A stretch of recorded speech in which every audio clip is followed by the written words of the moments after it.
How many seconds? One,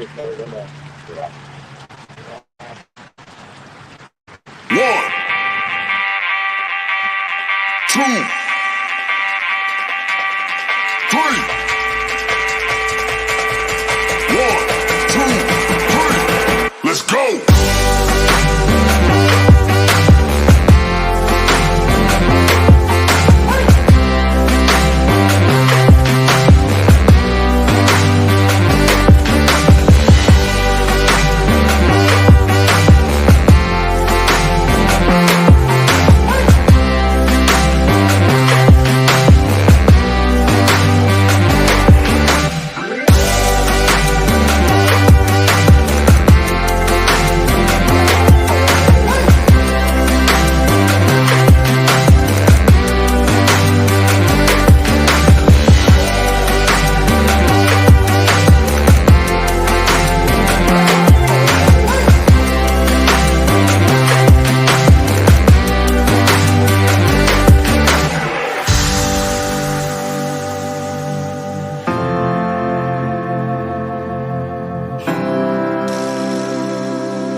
Let's go.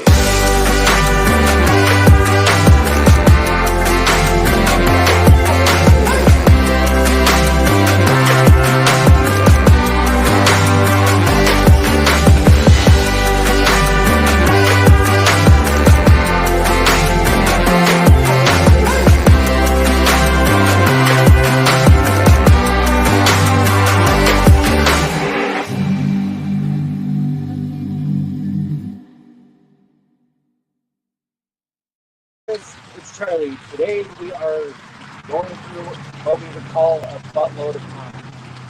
We have cons left over from the tub from the rocker box that we're going to go through.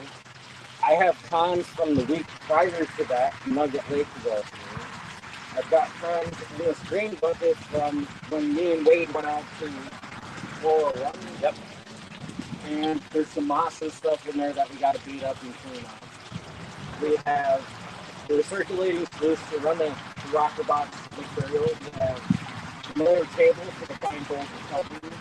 We've got my DDR Phillips sluice back here that we're going to be using to run some of the other material and stuff as well, just to make things go a little bit quicker. We still have the rocker boxes back here to clean up from yesterday. There's a good amount of gold that came out of there. We still have to clean the mats out there. As you can see, pretty much every bucket that's on the ground out here has something in it that you have to go. So it's going to be a fun day. A lot of dirt run. A lot of gold to find. A lot of gold to find. So it's going to be a fun time. A little hard to hear 406. Yeah, I understand that because we have all these pumps and stuff running, and I got the camera set up way over here. So yeah, it's going to be a little hard to hear. I need to get a mic. What you guys got? Oh, yeah.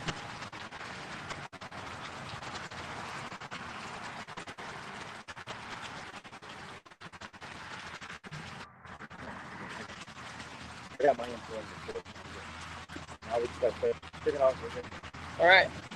Well, all right. I know the first thing we're going to do here is that's how you do here. Cool. Yeah, I got this from Nugget Lake to run. Nice and dark. It's going to look good. I got Cat on the phone so I can see what's going on. Unless we can get somebody to come join us. Yeah. That would be awesome. At 406, click the link.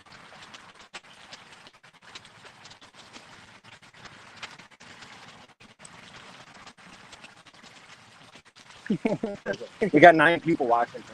Awesome. Yeah. Great. Very good. I guess now we just gotta get the sound effect. All right. Let's see.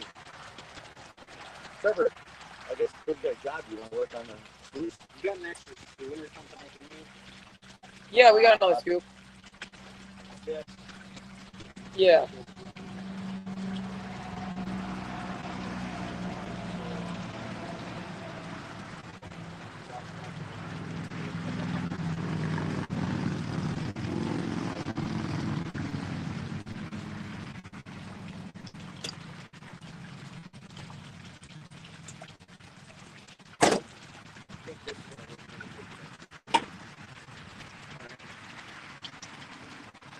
So, all right.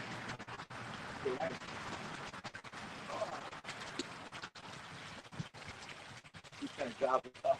Someone's got to do them, right?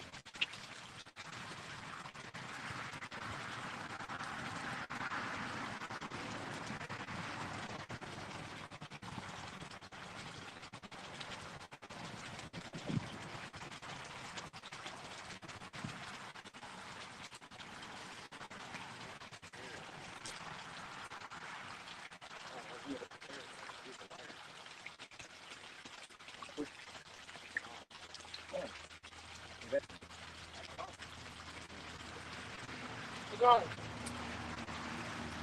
Not even fucking people there. He's smart. Okay.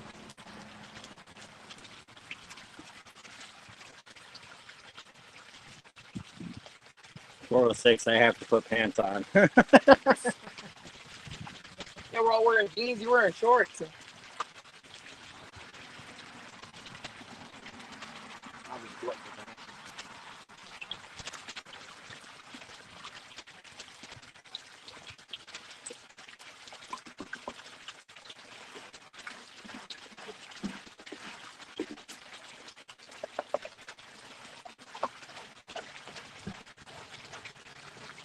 I already have the old phone.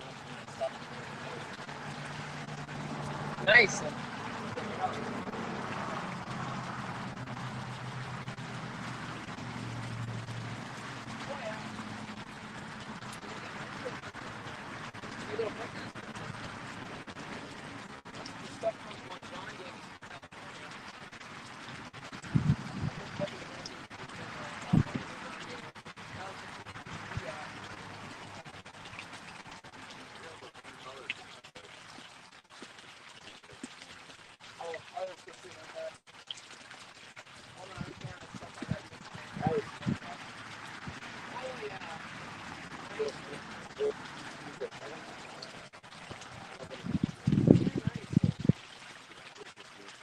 Oh yeah.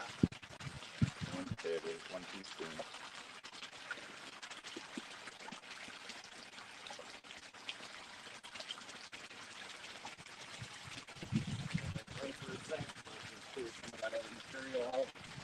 Yeah, that's the problem. I just can't keep around. Yeah, it's more than welcome for anybody to come up and join us on the panel here.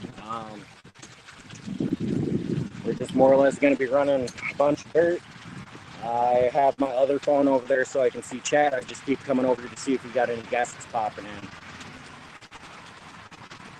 Yeah, Jericho was here earlier, but he kind of disappeared, so.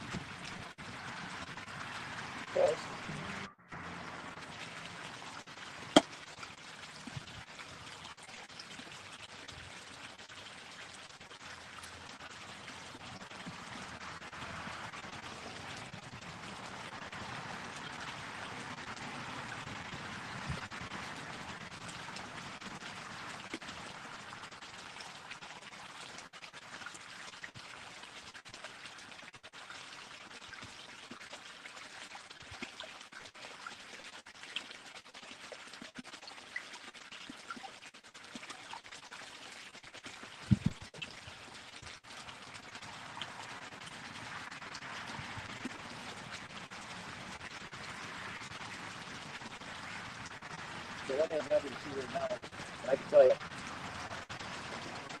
So now I'm not saying too much in here with you, but I'm talking about the restriction for a bit of it. That's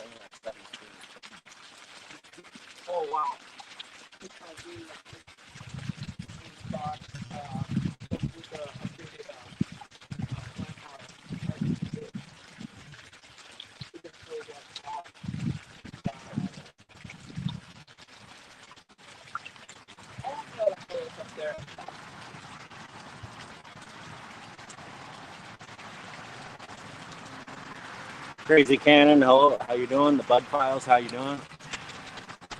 Yeah, we're just running a bunch of dirt that we had stockpiled from the last month of pretty much adventures and stuff. So we're going to be doing gold cleanups, and we'll be showing you that at the end. Hanging out, open panel, anybody can come up and join. You just got to make sure we can see your face.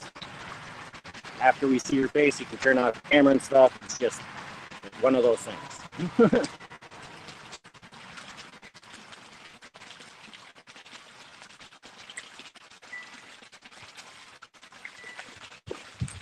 Hello?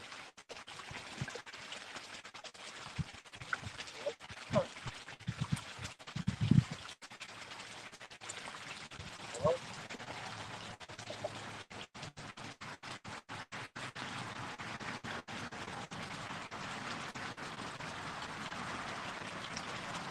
I gotta move these topics.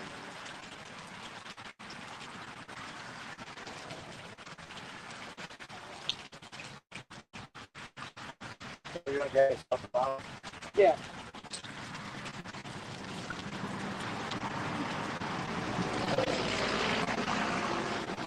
Yeah. We're gonna do some follow you for everyone. Everything's going on, so such a bad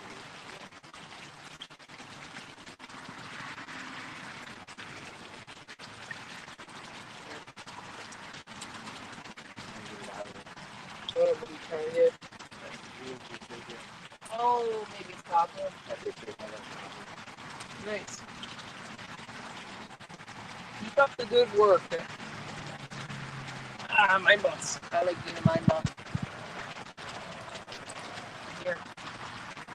I got it on my trip to Colorado. That one I got from the Corn Tower. I don't think so. No?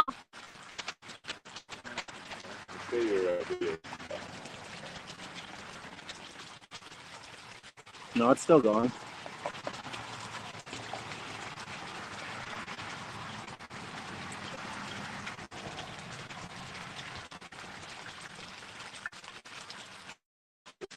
Small ones. Yeah. I don't Is it any better? Might have been because I got a phone call and I'm using my other phone to tether to the internet. Oh no, what happened?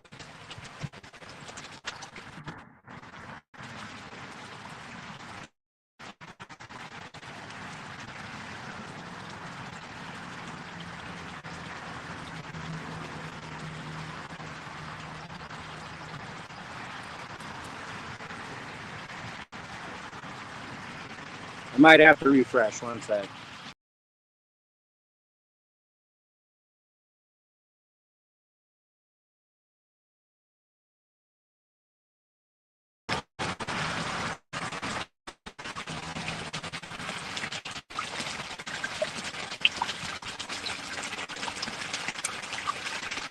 You do a job down for Matt, you do a job. I'll do a job for you.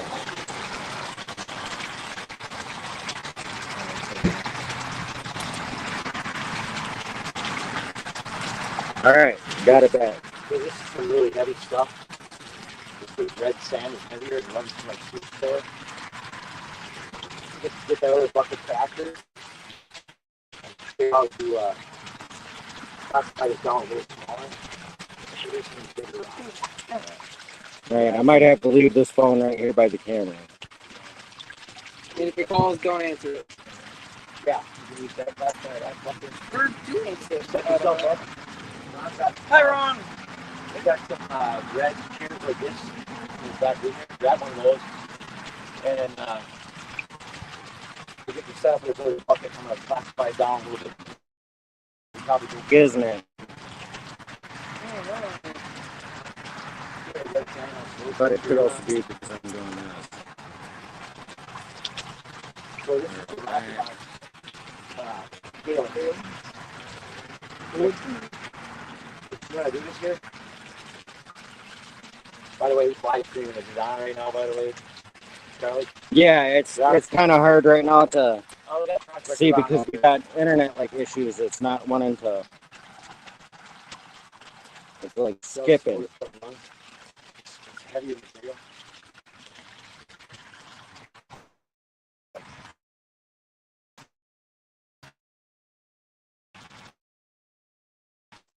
tells me that the rocker box is less than 5 seconds.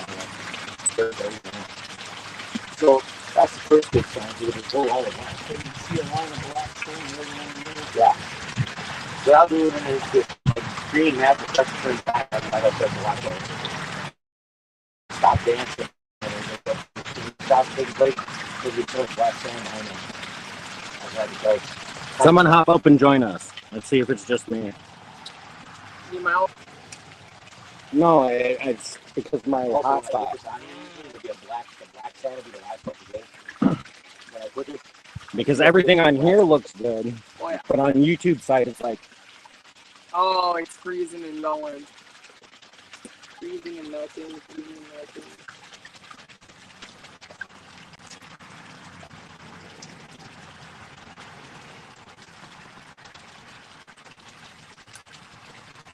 I'm gonna have that classified on the other bucket a little smaller.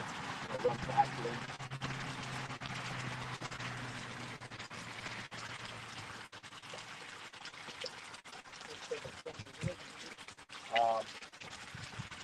Oh, I'm sure there'll be a bee here too. Grab our violet. Bees are the sort of- Do we have it with us? Yeah, it's in the. Alright, I'm just jotting down here. I read an outing yesterday, 7 members come with us. 9 members at the meeting, 10 members.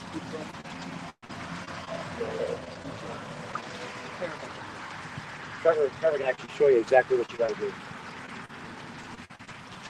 Grab another scoop out of it. Yeah, that's about on that.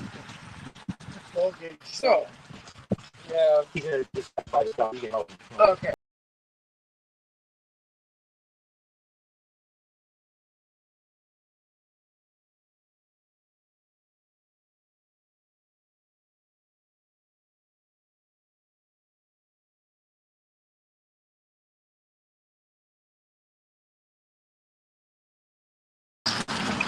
Yeah, you just take this and see how it's soft light. You just go.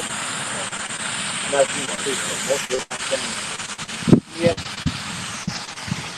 Basically, run it through the bit.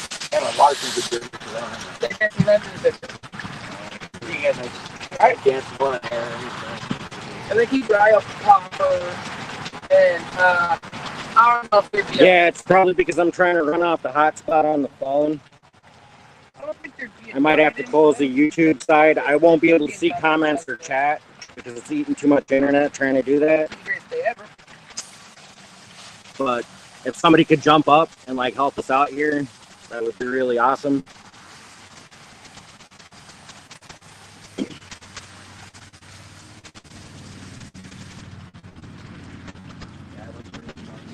And then, Dad, bring one of his things.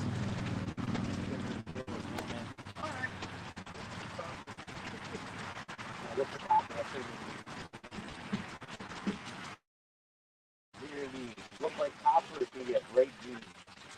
Most of that stuff's probably oxidized. And then when you're done with those, you just dump them Like what he's saying, like a finished piece. And then we'll As just I put said, those you know, later. with copper, it's gonna be green. Well, the technique for Nugget Lake, there probably won't be a Nugget This ain't Lake Nugget Lake. size. Oh, no, you- Yeah. Isn't this Nugget Lake? no, No. this is the tailings out of Rocker Back from the July. Alright, so there probably are nuggets in there. If there were, we'd be amazed. But, yeah. Yeah, I guess when this bucket fills, we just go dump it in on the driveway. We'll fix the driveway up again. We'll buy the horn side. Yeah, like I was doing this summer. Whoa, whoa, whoa, whoa. Crap. What? I know that was coming. Want me to dig for it? You go back and dig it down as a flat, and it was blue, and I keep trying to grab it. You want me to try and get it? To the red top, it. Here.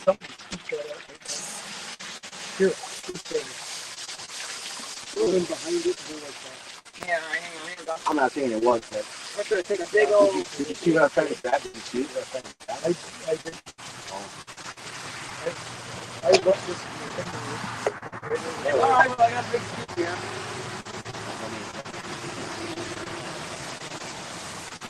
Yeah. Haven't seen one. Now I have to. I'll tell you no, hey, we won't go through that. I can tell you. It was dying. Up 406. So I guess we were going with that with a stump of stuff and we were trying to find They it. got caught here. What's going on, man? It was really thin. It was thin. Like that piece of green thing right there? No. It was like that big around, but it was really flat. And just, it stopped behind here, and I went to pick it from there, and it went.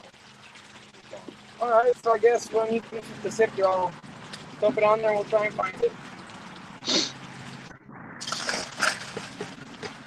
Alright, well, this is speculation, I guess. So. Yeah, I'm not seeing the left for a lot Yeah, of I guess it's just that rock here has that kind of a failure green color to it.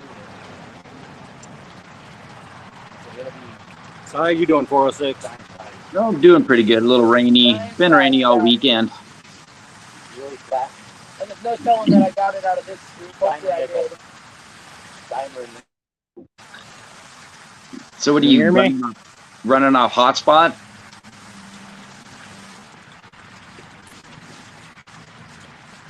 So thin. They get the sign and make the side. We probably shoot them I can't hear you at all. Oh, There it goes. can you hear me now? Yeah, I can hear you now. Oh, okay. Alright. Well, hey, I'm on to it. Yeah, I might grab this real quick and go show everybody the cons from Nugget Lake over here. If it'll work. But Is this the stuff from the rocker box? no, this stuff I'm running right now is my cons from the last trip to Nugget. Oh, okay. Stuff from the rocker box is getting run over here through the little research system over here. This is And then after we have all that stuff run out of that and out of here and out of all these other buckets that we have sitting all over the place here filled with dirt, then we're going to run the Miller table and see what we get. Oh, nice.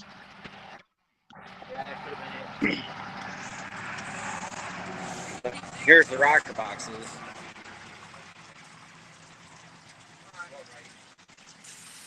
Those are cool. What I got left to run of that Nugget Lake stuff. Oh, yeah, I tried that. Well, okay, it wasn't copper. Little piece of metal. Shot right down the close. Alright. Where's Gold Eagle? Is he out golfing this morning? I have no idea. I sent the link out to everybody, so it's up at the top of the chat. Anybody wants to join, they can jump in and join us. They should join. Be fun. I can only have like 6 people on the panel at a time though. Yeah. No. I'm trying to give them encouragement.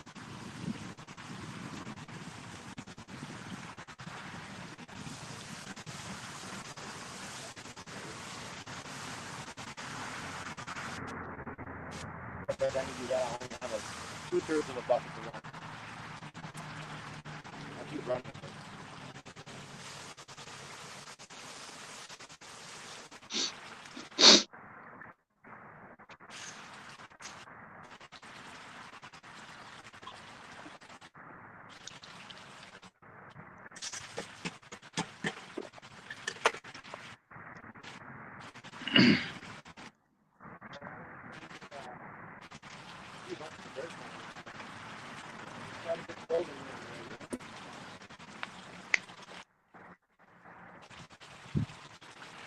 I said we want our bucket stuff.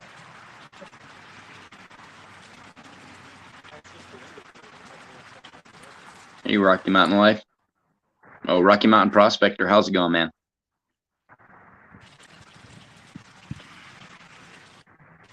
Rocky Mountain, what's up? Long time no see. I can't make anybody mods if they're not mods yet. I can't bring up the YouTube, otherwise it like fritzes out. Oh yeah, it was way choppy earlier, and then you froze, and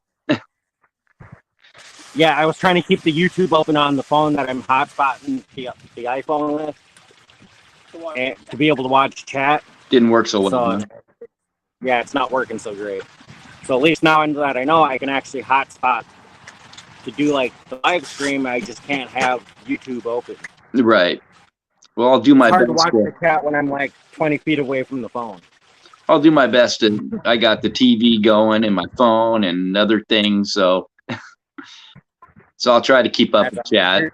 Got the bud files in. Out here to join us. Go ahead and give me the link, and I can kind of go in there and explain what's going on. Oh, there you go. How about that? I don't think I have your number in my phone yet.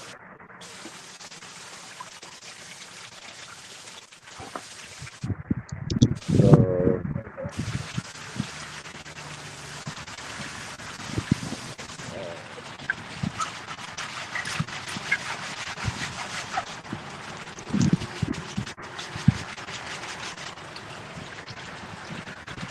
number Hey, Rock Butcher. You can jump pinned at the top. 07 4092. 4092. Yeah, my pepper is turning black now. See my pepper now?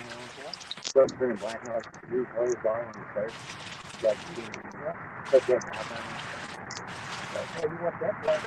There, I sent you the link, Ron. Here, Ron's gonna go inside, hop on the computer, and then explain to everybody. What's up, Rock Butcher? How you doing? Bad Idea Lab.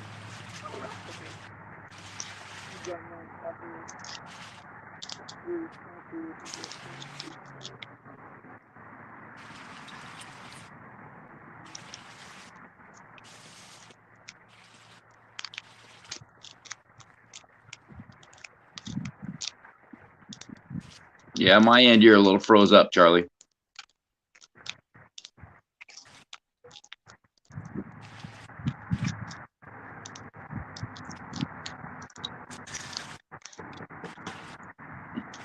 I need to leave that here. Is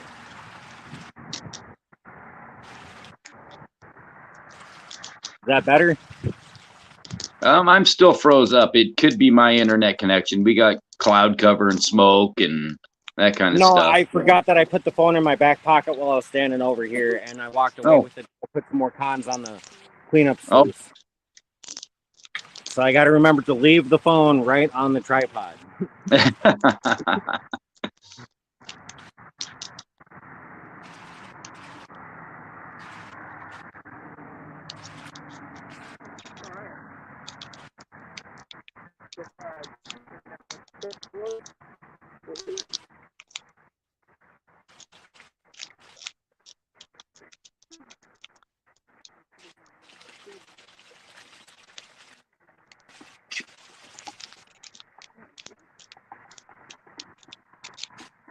Maybe the only rocks you take it down to 8, that's how many rocks are in that stuff, eh?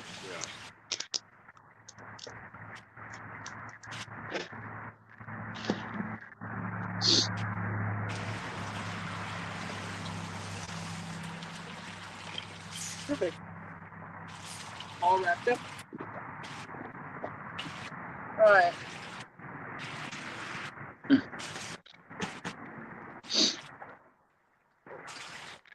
I was looking over there, Charlie. Yeah, I got audio, but it's still kind of freezing up. Oh, he says it's still kind of freezing up.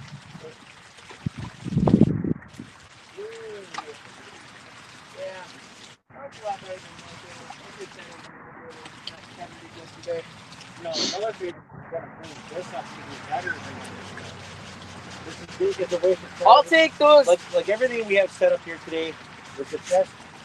One, get all the gold out of the stuff that we have, and the test some of the stuff to see really how. I'll take the less amount of bigger pieces than the bigger amount of smaller pieces.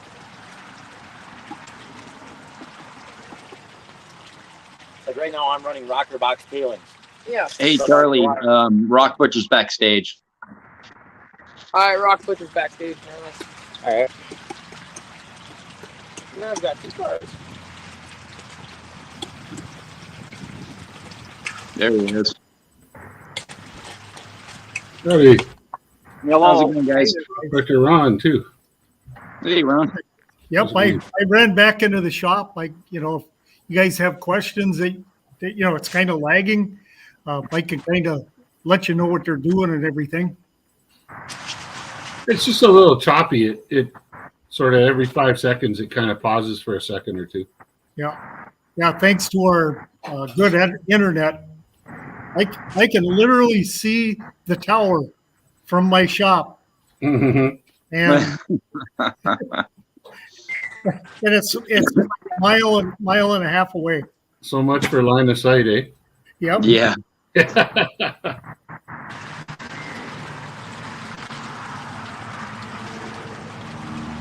Well, I'll be kind of in and out here, and I'm running my shop, so people come in, I take care of them. So, hi, You know, Oh, you've got a lot of customers right now. I saw like 3 cars just pull in.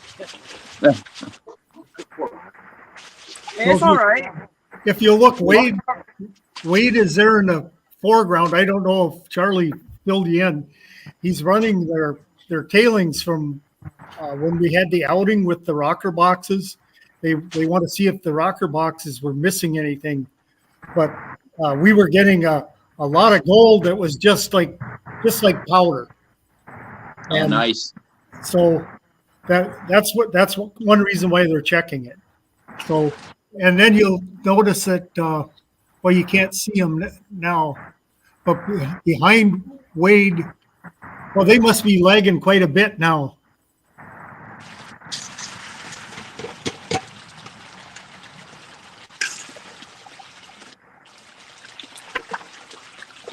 But probably off the screen is Matt, and he's screening some more of their stuff now. Remember?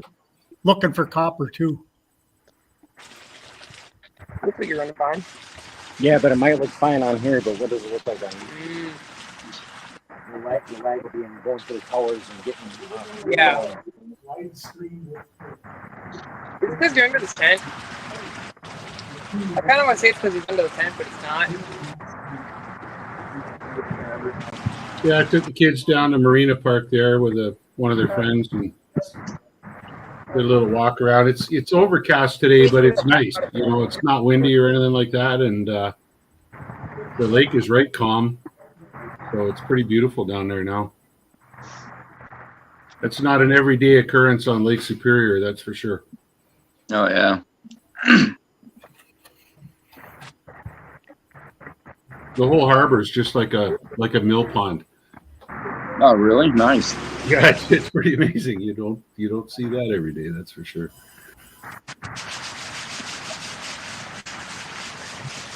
Where are you from, Jim? I'm in Thunder Bay, Ontario, right up at nice. north Nice. end of Lake Superior. Yep. Yeah. So you could probably put somebody on some pretty good amethyst then, huh? Oh yeah, no problem. I could take you to the road cuts myself. You don't have to go to one of those mines and pay for them. Might take you up on that. When But they expanded the Trans-Canada Highway, they blasted everything open again. You know, and there's all kinds of fresh blasts and yeah, go poke around it. You just got to do it on the weekend when the construction crew's not there. yeah. My wife's family used to go up there. And, they lived in Racine, and that was like in the 50s, and they found a lot of amethyst there. Yeah, there's a lot of really nice amethyst here for sure. Jared, why don't you grab the tablet there? All right.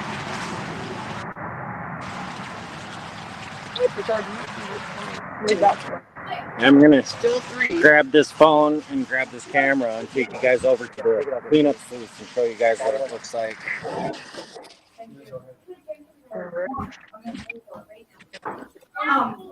Should we just start with that and see what happens?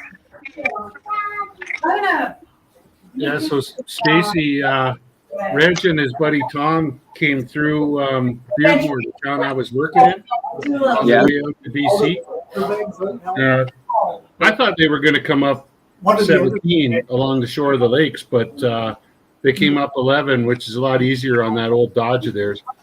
And Come here. said, you know, where are you? And he gave me the name of the town, and I said, well, heck, you're going to come right through my town. I said, just look for the big Bigfoot statue on the side of the highway and pull in there, and I'll meet up with you. And so I brought them over to our core shack, and I brought him in for a tour, and I showed him how everything works, and showed him the core farm and that, and every one of those boxes is worth $1,000. You know, they were just blown away by, you know, I mean, there's hundreds of thousands of, if not millions of dollars right there. And, Jeez. and then, yeah, showed them the whole process, how it, you know, we go in, how we cut it, how we sample it, et cetera, et cetera. I gave them each some nice chunks with spodumene in them. They got some nice big, long spodumene crystals. Oh, cool. And then I said, how many bags of this pay dirt do you want, Greg? He's like, I don't know, 4? Like, there we go. 1, 2, 3, 4 rice bags. Go fill them, buddy. You take Yeah. what you want. And it was funny watching them. My daughter was watching them do it. She was up there with me for the week. And she says, Dad, those two guys look like kids in a candy store. The big grins on their faces while they're throwing all this dirt in the bags. And how many is that, 2 waters? So I figure he's got enough dirt to run now. That's going to keep him going for about 2 years. Yep. He didn't take any of the pulp, huh? He did actually. He took a few. Yeah, he took probably Oh, did he? of the pulp bags, but he took mostly rejects. Oh, Yeah. that pulp is terrible. Oh, it's horrid stuff. Yeah. Ugh. We could carry the geode instead of that too, couldn't we? That's. Yeah, he's got about 400 pounds of it. I told him, I says, put it in my truck. That way you're not burning gas just to haul 400 pounds all the way out to British Columbia and back here. I said, yeah. I'll leave you in my shed. And when you guys come back through, if I'm not here, you know where I live, just go in my shed and take it. You know? Yeah, why haul an extra 400 pounds? Yeah, exactly. What's the point? So, yeah, so it's sitting in my shed right now outside here. Hopefully he finds a couple specimens like I did. That was awesome. Yeah, you would think so. We ran a bucket of it through that little Dream Mat sluice of mine. And we got a couple of teeny tiny, you could see them, they were there. Oh, nice. You know, really fine. And quite a few little floaties as well, like really small floaties that you could see glinting in the sunlight, you know, as we do, because we weren't using any surfactant or anything. Uh-huh. And you can see clear as day, you could see those little specks. Nice. Yeah. So there's gold in it. It's just not a lot, you know. Not feasible for full-scale mining. No.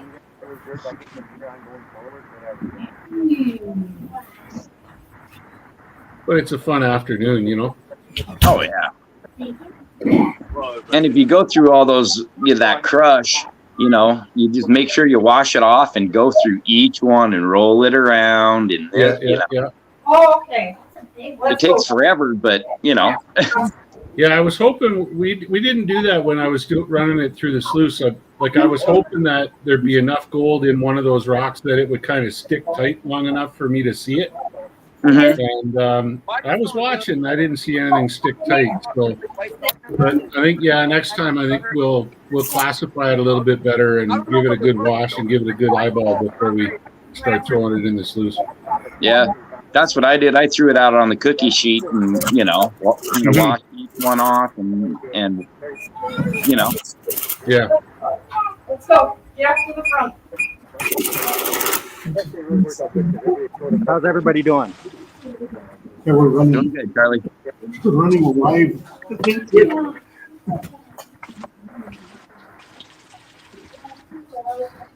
Bring your geodes that are.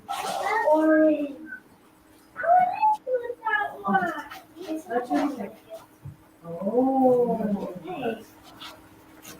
I think so too. I don't want. I want. Black guy starts to get collecting in here. We have.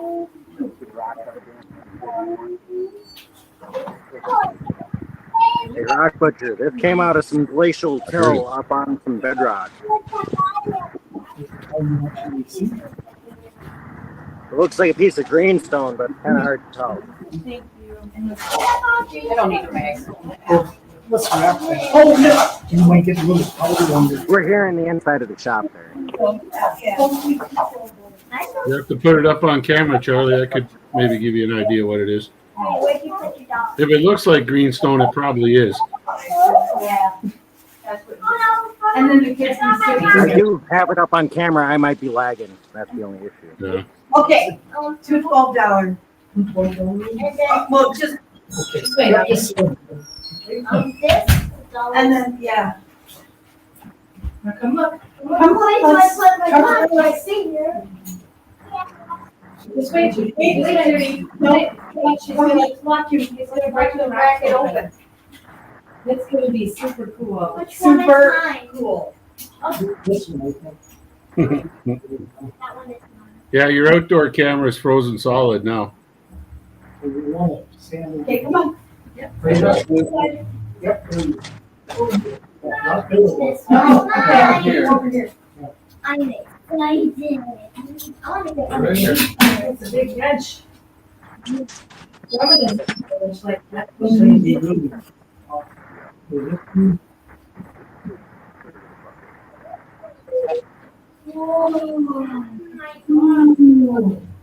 Look at how pretty that is. I hate to try to. I got it. Yeah, no, it's right. Yeah, Charlie's camera. Oh, I'm up. Neat. It David. just dropped off totally. Oh, geez. There's not, okay. All right, there's Charlie back. I like how I can charge the tablet while the microphone's still plugged in, and that it's not your microphone, you can turn it off, save battery.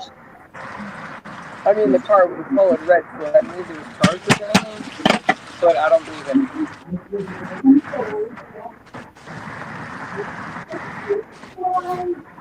Yeah, that's better. There we go. Yeah, that's smooth Says we don't want to be by where all the dirt. for now. Yeah, it's like short lived. So I tried to show you guys this before.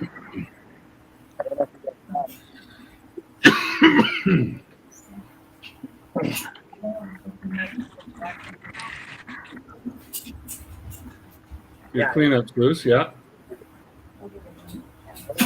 Oh yeah, there's shiny there. Oh yeah. I'm A gonna little bit in there. clean out some now. Mm-hmm. That's yours, honey. You can keep that. Isn't that pretty? You're a good figure. Yeah. Now you froze. Be a nice cleanup. Oh, there you go. That is a nice one, yeah. Are these wax epoxy on? Nope, they're polished. That's why a lot of times They're put in a rock heavier ones are tumbler. nicer. Okay. The lady said, the baby goat. I'll be back in 5 here. Very pretty. Dude, I think this is the best pick. I think you need this. Okay, and then wait for grandma, so we'll wait for our stuff and then. That's how many buckets you got, Charlie? Well, from Nugget Lake, I just have the one bucket, and that's what I'm running through the BDR cleanup sluice Have right the now. stickers for Yeah. this? Two full 5-gallon buckets from the rocker box tailings that we're going through from July 5th or 15th, and then we have some buckets with material and moss that we still have to go through from last weekend and tailings from this weekend. Yeah, each $2. Oh, okay. $2 worth. Yeah, 2 each. I was gonna throw them all the gold at the end. Yes, my one. Okay. It's scary. That's why, like, I just gave him a teaser of the cleanup sluice. I would say 87, 57. Okay. I got my dog.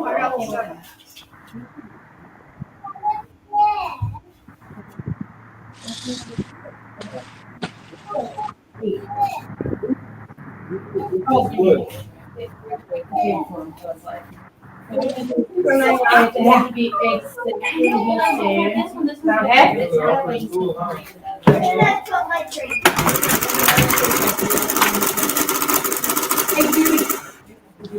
Yeah. Hey, well, I just made a big sale. I can I can hear his cash register just keep on going. Yeah. Yeah, they opened up some beautiful geodes. Oh, it's my deal. Yeah.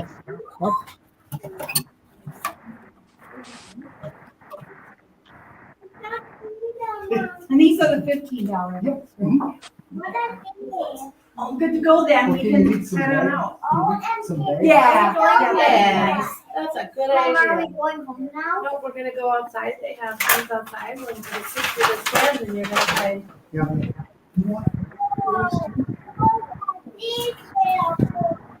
Yeah, I don't think anybody's got pockets on their damn purse. I do have a purse. I like this one a lot.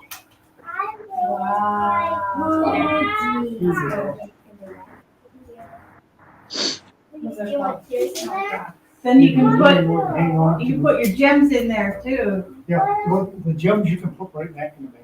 Oh, yeah, that's Oh, true. that's it. Look at him. This one, I like this one a lot. And I like this one a lot. I want to get one of these. I don't want to find any gold in this. Okay, good. Yeah. No gold in this. Come on. Come on. No. My favorite one is this one. Come on. Okay, let's hang out and head on outside. Wait. Go outside and we go through the bag and The other one. so few things anyways. Yeah. So let's go back outside. Come on, Judy. All right, let's go. Thank you so much. Thank you. Good luck out there. Yep. Crown King Prospecting. Hello. Now with the hydrodynamic. Good thing is that they're pouring into the hopper. Just bring it directly into the on that carpet. That like yesterday, Gary at one time he was pouring the water.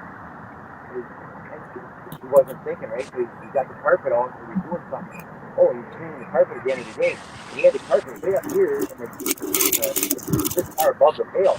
And he hit it with water, and I said, well, the water, where's the water go? Because you get a piece of gold and something like that. What's up, Dan B? How you doing? Hey, Dan. Everything you do is that you done everything.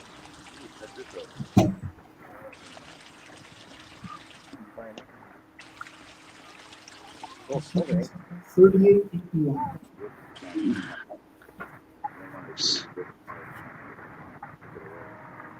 Let's put these out. That's why you look through that stuff. Because you never know. 3 kids. So I was trying to find 3 that are similar. Yeah.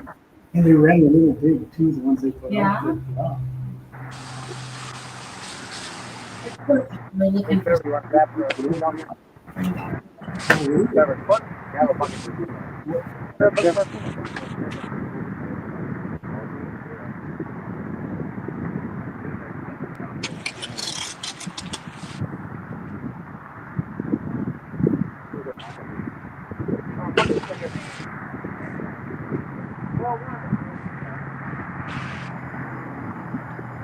I'm back. Did I miss anything? Nope. Gobs of gold the size of my head? Yeah, that's it. Somebody Okay. snuck in and took your pet rock. No, they didn't. It's right there. Oh, dang it. I see it. I see it. Yeah, that's the fake one. Oh, that's the fake one they replaced it with. Gotcha. Yeah. Just a picture. Mhm. See the frame around it? yeah.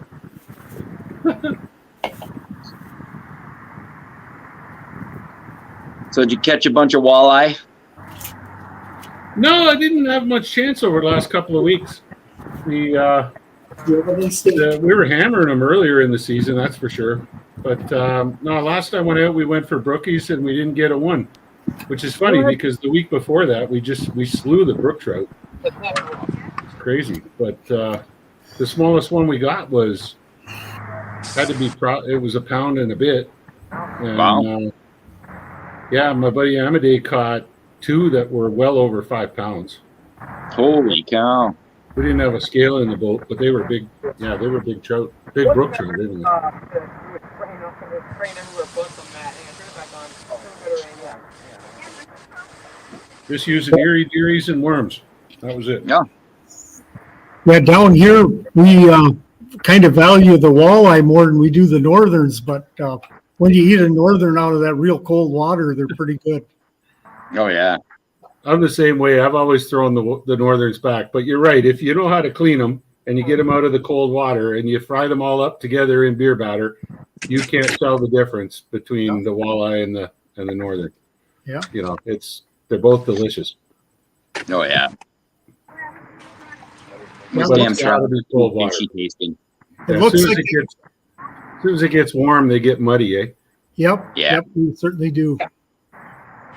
Yeah, and they bite like crazy too. Mm-hmm. But yeah, they got the timing down here pretty good. Looks like it's moving smooth. Those customers just left my shop and now they're sifting out gemstones in the troughs there. So Oh, what do you got? Just a trough of just sand and stuff and gemstones? yeah, I sell a bag in my shop and they take it out and wash it out. Oh, okay. Taking I know we got more in my home, but I don't even know what we did with it first time. Yeah, we were down in Duluth for 3 days doing school shopping for the kids, and it's amazing how Right up against. much cheaper it is buying clothes in the U.S. is from buying them in Canada. It's really amazing. Even like Walmart, we've got Walmart, you've got Walmart. The difference in price is like you're a third cheaper, even with the currency conversion. You know, so Really? yeah, like half the price. Like I went to Target down there, and I bought a pair of field pants, like khakis, you know, cargo pants. A new pair of jeans. I bought 5 T-shirts, all real nice T-shirts, and one kind of Bahamas shirt, you know, like tropical dress, you know, button-up shirt. Mm-hmm. And it cost me 130 US. And if I went to Mark's Work Warehouse down the street from here and I tried to buy myself a pair of bush pants, it would cost about the same in Canadian. Just a pair of pants. Yeah. Wow. Yeah, good quality, you know, work pants. Carhartt. Right. How are the food prices? The food prices are very similar, actually. Even like when you do the conversion, you know, the number looks cheaper in the U.S., but then when you do the conversion, for meat and stuff like that, it's very, very similar. But for other things, you know, pop, chips, that kind of stuff, it's all much cheaper in the U.S. than it is in Canada. But the interesting thing I found is that if you go to a fast food place in the States, like, for example, I'm a Subway fan, and I like my foot-long steak and cheese. I go to Canada, I order a foot-long steak and cheese, nothing else, you know, no drink, no other, and it's like $14, or $12 plus tax, right? $14. I go to the States and I buy it, and it's the same price, but in US dollars. So your fast food is actually more expensive than our fast food, which is probably a good thing. You know, who needs it? But What are those prices VAT? Do you have a VAT tax or something that? yeah, we've got in Ontario we got HST, harmonized sales tax, so it's provincial and federal put together. It's 13%. Ouch. Yeah. We don't have any sales tax here in Montana, No, Yeah, here, but our property taxes are higher. yeah, here in Wisconsin, it's like most counties are 5.5, because the county gets a share, but they're allowed like I guess 1.5%. okay. And before we put it into the bar, we just feel like going to people like that. Yeah, and then the other thing I noticed was that even at like, I guess we were paying about $3.89 a gallon, $3.85, $3.87, depending on where the gas station was. That works out to, in my language, about 10 cents a liter cheaper than I can buy it on the Indian Reserve here. So it's not significantly lower. It is significantly lower than in-town prices. But when I buy mine on the reserve, I get it. They just sell it tax-free to everybody who comes on. And so we get it. But it's still slightly cheaper in the US than it is in Canada. And the farther south you go, like when I was going down to Arizona, when I was going through Oklahoma and that, the gas prices there were really low. So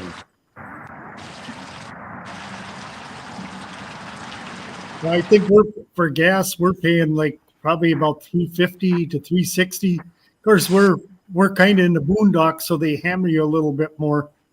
Yeah. You just drive 20, 30 miles to town, and it's going to be a dime to 15 cents cheaper. Yeah. Well, that was the other thing that amazed me about my travels in the States, that trip to Arizona. Like, you could get two gas stations a block apart in the same town, and the price is 10 cents a gallon cheaper between them or more,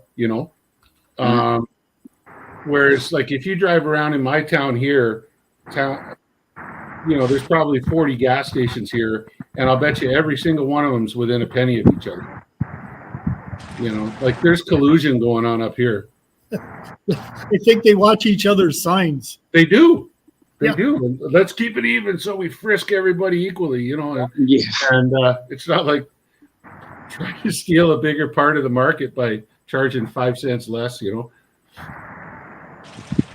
Right. But how many liters are in a gallon? 3.8. 3.8. So how much do you pay for a liter? If I buy it at the corner right here, about $1.70, call it $1.70 Canadian right now. If I buy it on a reserve, it's about $1.45. To put that into perspective, $3.89. I did the math. $3.89 American is the same per gallon. US per gallon is the same as $1.33 Canadian per liter.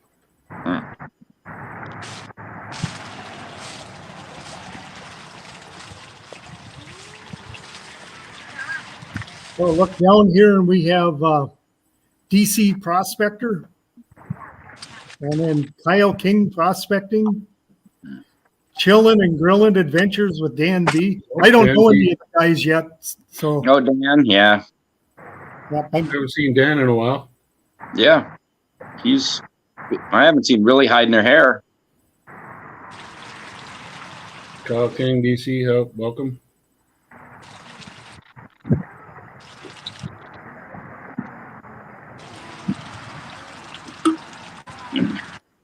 Looks like Wade in the front here. It looks like he's probably done.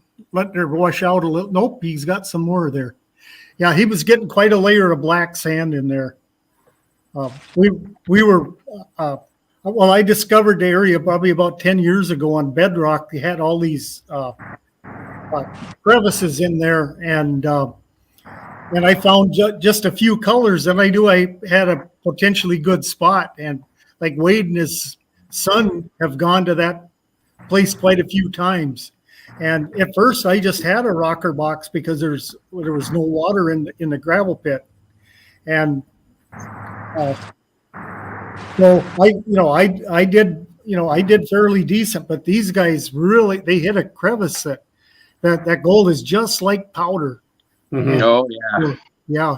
And so Wade wanted to make sure with the tailings, they kept tailings for both the rocker boxes, and that's what he's going through. He's the guy in the front, and where Charlie's camera is, Wade's son has his camera set up here. He's doing well, I'm trying to tell him to put it on YouTube, but he puts them on Facebook. Oh. Hey, Dad, put them on YouTube. Hi, DB. You have been putting them on YouTube? No, I'm telling him to get YouTube. Yeah. Yeah, see, Dad, Maybe, Ron dude. agrees. Yep. I'm just getting my toes wet right now. Yeah. It still has a flip phone. So, He still has a flip phone, he says. Yes, it's right here. It's right here. Look at this piece of technology. Oh, Lieutenant Immelman's in the house. Good afternoon, sir. Good evening to you, I guess. Holy moly. Lieutenant Immelman. Up, Peter. We can relay some of the people that are up on the street for you. Oh, and DB's also here.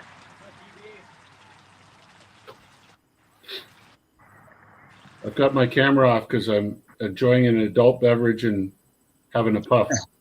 yeah, that way Charlie can keep it monetized there. That's right. Yeah, he's kind of really jumped into to our club, and that he says you guys really have a lot of fun up here. So Yeah. he lives like probably an hour and a half away, maybe hour and 20 minutes away. Whereabouts Hey, is so- your club located, Who Ron? is this Lieutenant Immelman? We're in northern Wisconsin. Because it's 8:31 p.m. where he is. We are about 2.5 miles from the Michigan border, with the river that goes between us. Uh-huh.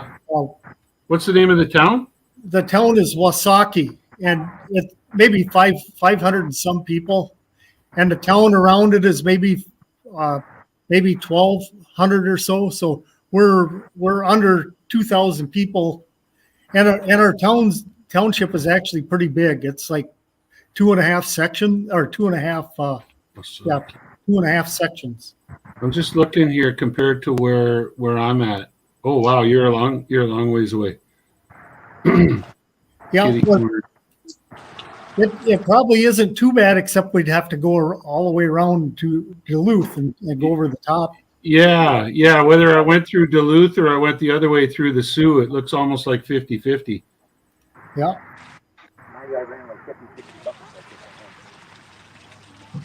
Oh yeah, Google's telling me to go that way. Go through Duluth. Yeah. Yeah, that's some pretty country you go through there in that part of 8 hours. Damn. 7.5 hours. Seven and That's a half 7.5 hours if I could keep it at 60 mile an hour the whole way. Yeah. Got to figure how far that would be. Well, because roads don't go perfectly straight through there, I would probably say that's got to be 7 hours for me to Duluth. Yeah. No, I'm looking like Google. I did the directions thing. It's showing me which highways to take and everything. And it's 741 kilometers, what's that in miles? It's funny when you do Google from the States, it gives it to you in miles. And then I do Google from Canada and it gives it to me in kilometers. Yeah. You would think it would recognize that I'm the same guy who just asked directions twice. Yeah. 741. That's a little under 500 miles, right? 463 miles. Yeah. That's a trek. Oh yeah. That's not bad. I mean, an 8-hour drive. That's no big deal. First covers where all the tailings. I got a bucket of 600 liters of tailing. The water runs over into that, and then that settles. And I got a siphon, so I don't even have to. Now, it looks like they're lagged again. Come right back around. And this pump is in the clean water. So I run clean water pretty much all the time.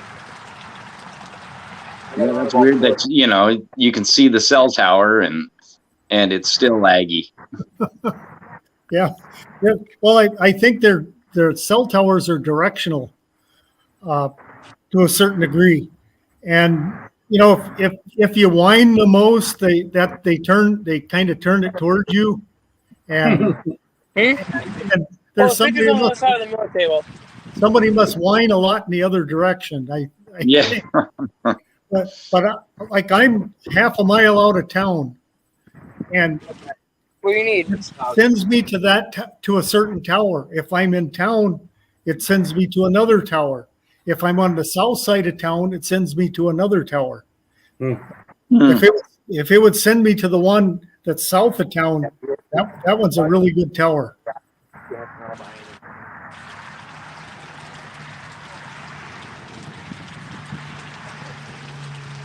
Yeah, I'm gonna go out and see how they're doing. Be back to you guys. All right.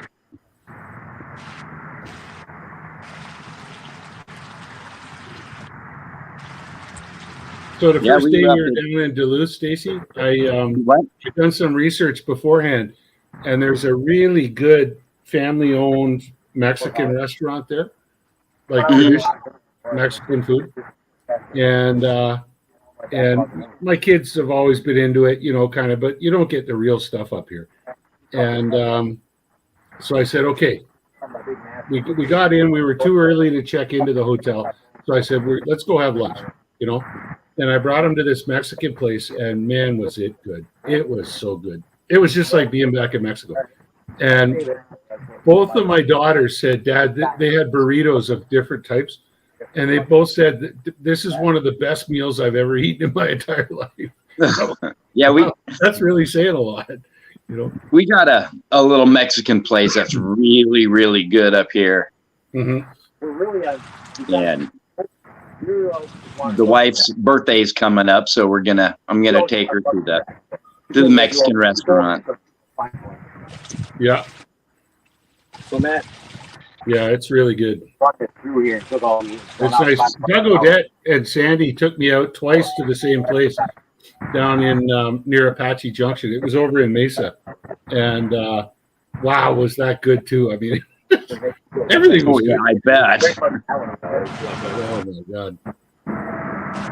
Got to practice my Spanish. Yeah, last weekend I pulled out a pretty good picker. 0.1 Right on. How many rocks you see? Did they rocks? dropped into the sluice, and there it's at. Perfect. Now, you did go over here on a trick, right? So these 2 buckets that we provide, if you bring only rocks home, because you classify down to a 1/4 inch, all them go home with you. Those aren't gold. They go away. And now I got to figure out how to get some Bucket of dirt on the rocks out the size of a coffee table up out of a hole. I'm gonna have to drill it and pull it out with a come along or something. Mhm. Yeah, put an anchor in it and Yep, get it come along going. anchor and a tripod and a come along. Yeah.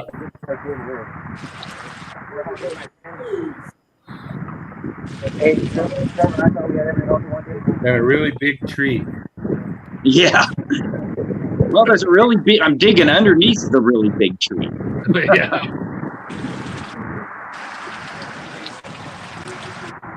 Actually, if you want to dump that bucket over here, you can do that. One nice thing is all the tree roots are holding all the dirt above me up.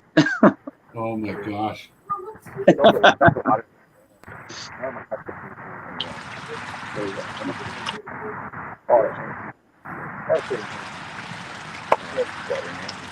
Yeah, dump the water there and you can dump it. Clean it. Fire hose open, you can put it on. Yeah, I'm probably about 5 or 6 feet down and about 5 or 6 feet back up underneath it. Holy crap, man. Don't get squished. One of these? Yeah, it's hard up in there, and I've got a lot of big roots above me.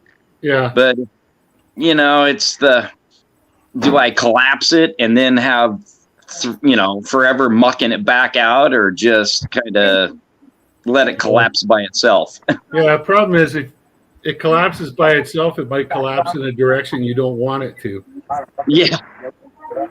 Chances are, seeing as you're undermining it, you might be farther ahead, try to pull it away from the creek. Oh, this So I'll tell tree. you, that was a rule of thumb. Man, the placer mining I did in Africa, Look under the biggest tree. Yeah, this tree is probably anywhere from, I would say 30 to 36 inches around Wow. at the base. Yeah. Okay, that's what. Because the tallest tree's got the deepest root. You haven't even gotten close to the good stuff yet. It's probably another 5, 6, 7 feet down. Oh, yeah. And the rocks just keep getting bigger. Yeah.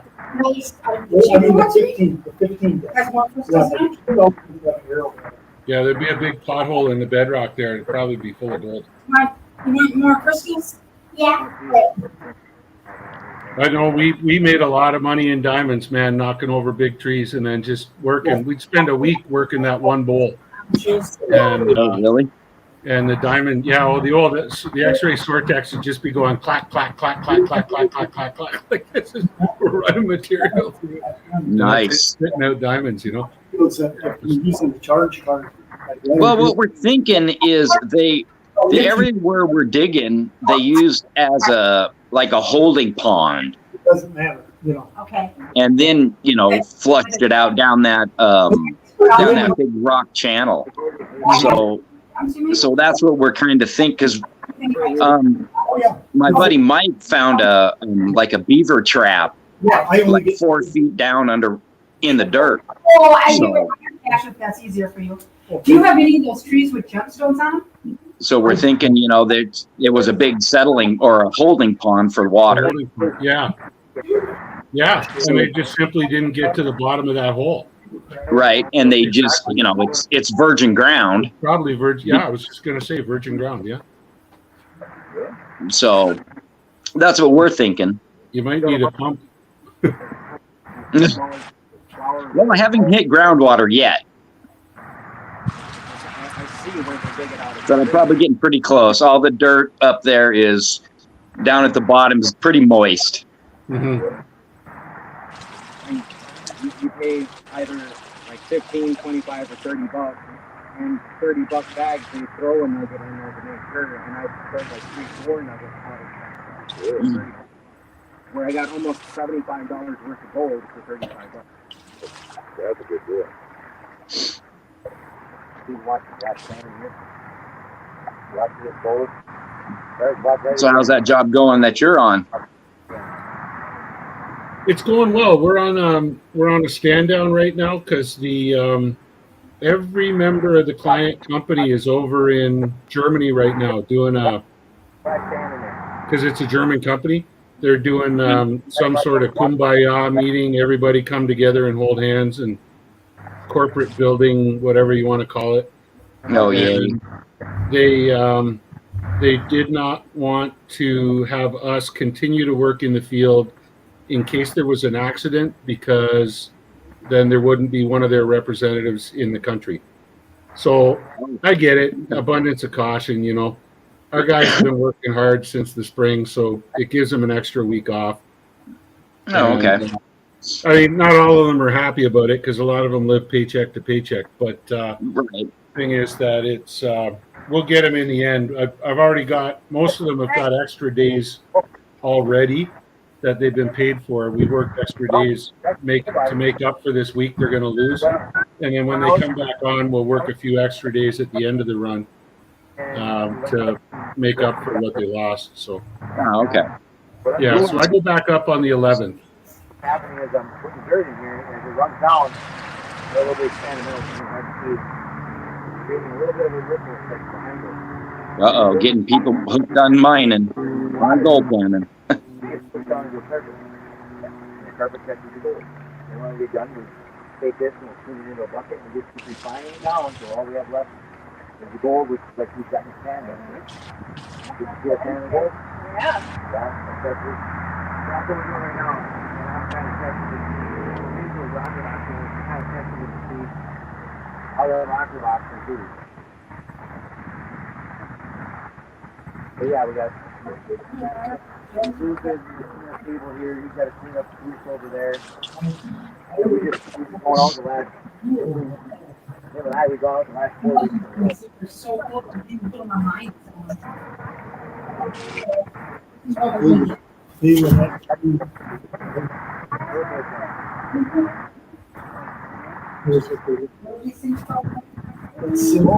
My daughter's asking me to go pick her up. Yeah, that's great. How much do you think? We also have a screwdriver. So you gonna bail out? Yeah, 5 minutes or so. What's she at Dollars in the smaller. curling practice or? No, this is my oldest daughter. She brought her friend with us down to the marina park, and the two of them decided to walk up through town and go see all the little shops and stuff like that. Oh, really? Go into town and pick them up. I'll be back this way again. Yeah. No, I can be back. I'm gonna be putting See you later, Mr. Emily. Have a good evening. That was 8:45 at night, isn't it? 15. Was he over in England? Yeah, Germany. Germany? Oh. 79. 1685. All the brokers do. 79. But yeah, that's what we're doing. We're gonna get you guys 4 weeks worth of surge and concentrate and stuff is loaded in. All right, I'll be back. I got to use the restroom. And, we're going through all this. 1968. The rest of you guys are on,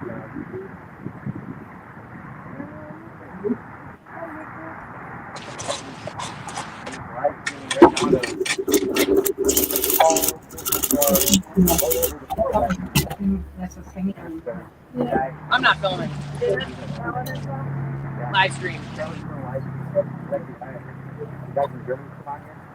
I'm on my shit. Oh, yeah. Wait, no. No, he had to go. But anyway, yeah. So, yeah, there you go. Apparently, the guy from Germany dug from his got 0.004 grams out of 6 buckets. Nice. Get that up. like the plane and that time it stopped. That's pictures and everything over there. Okay. The stuff that we went through, got to that was 401, right? I think so. Dad, stuff we went through yesterday was 401, right? Yeah. Yeah. Yesterday we went through 401. Oh, wait. No, we went through. No, we just went through the other rock about. The only thing we could oh, yeah, that was 403. Eh, just scribble over it. Put a 3. It'll look like a Euro sign, but.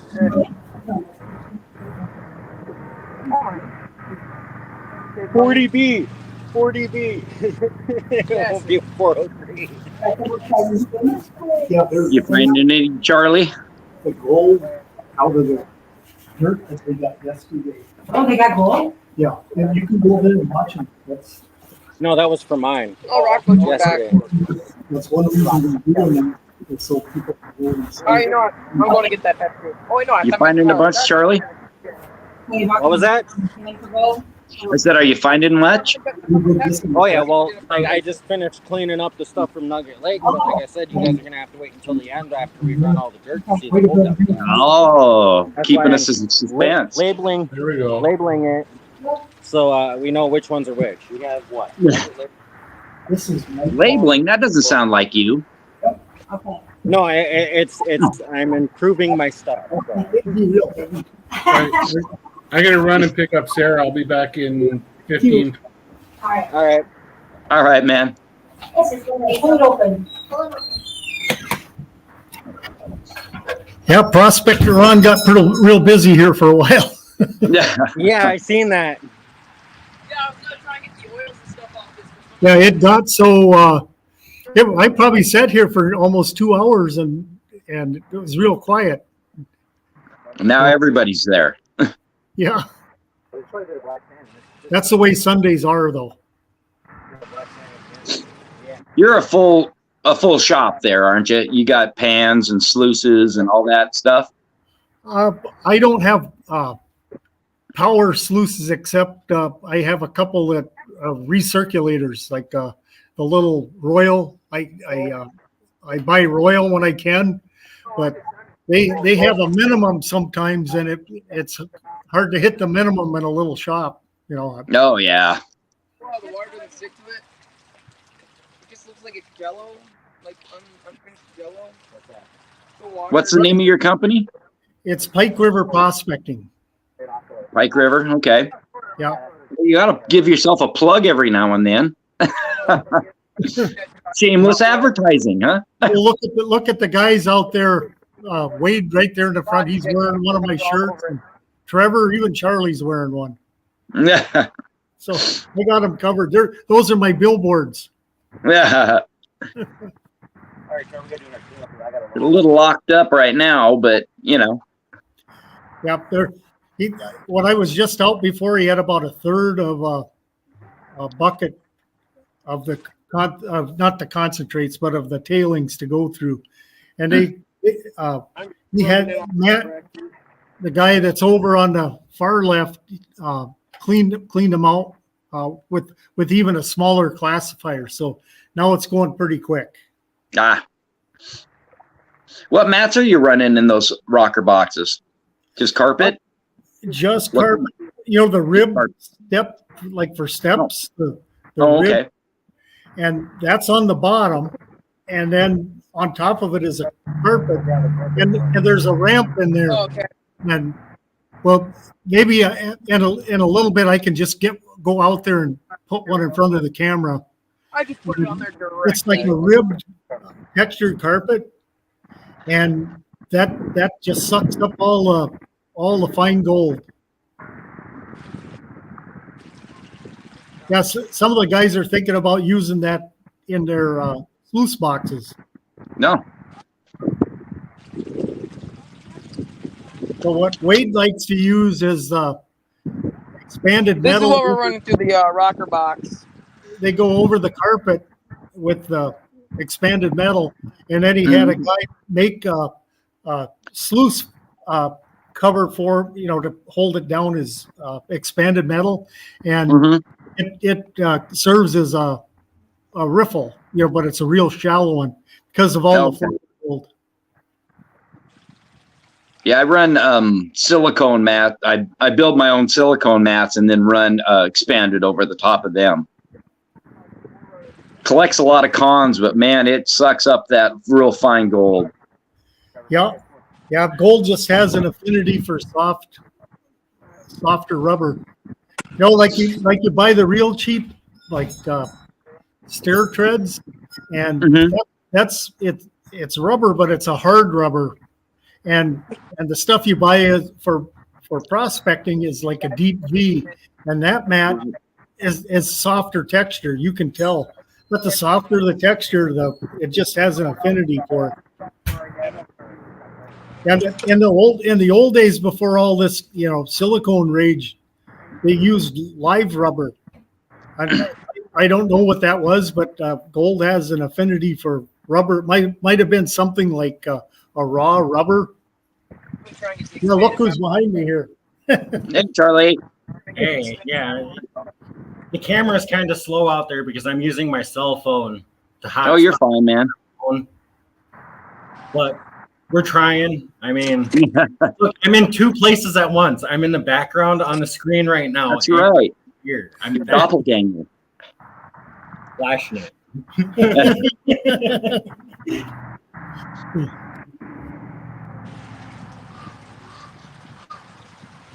Yeah, he was talking about Charlie about just having a cleanup workshop once in a while where everybody just comes and brings their stuff, and some guys don't have all the equipment and just clean everything up.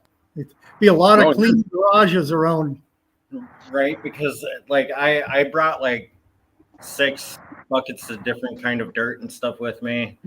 Wade had 8 buckets out there of different dirt that we had to run from different locations where we sampled and collected material. So yeah, and then on top of it, we're also doing the buckets, the tailings from the rocker boxes, just to see what kind of gold that was coming out of the end of the rocker boxes, because we found some pretty good gold with the rocker boxes, and now we want to see what's coming out the end of it to see what kind of capture rate we actually have with the design that we're using. Right. So it's all scientific. Yeah, but it's surprising how much that just hold, those little rocker boxes just hold right onto the black sand. They hold right onto the gold.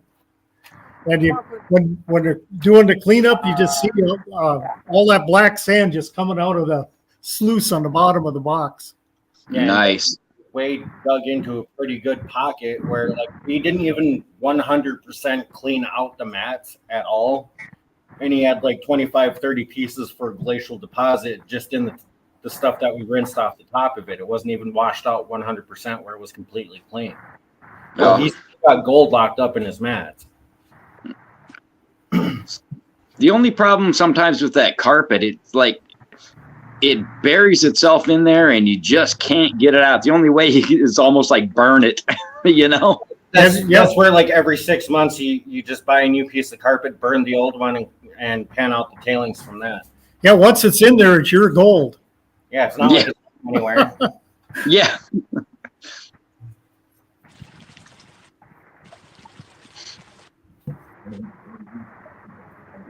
So when we had the potluck after the event yesterday, one of the ladies left a bunch of hot Italian sausage. So that's what we're going to have for lunch here. Heck yeah. I'll get these two guys in on it here while they're in here.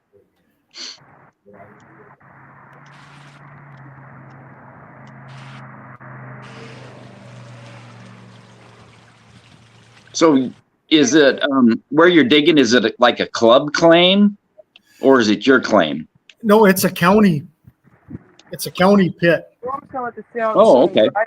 When there's two reasons they stop digging in a pit. Once they can't. One is if they can't handle the water anymore, they stop, or if they hit bedrock.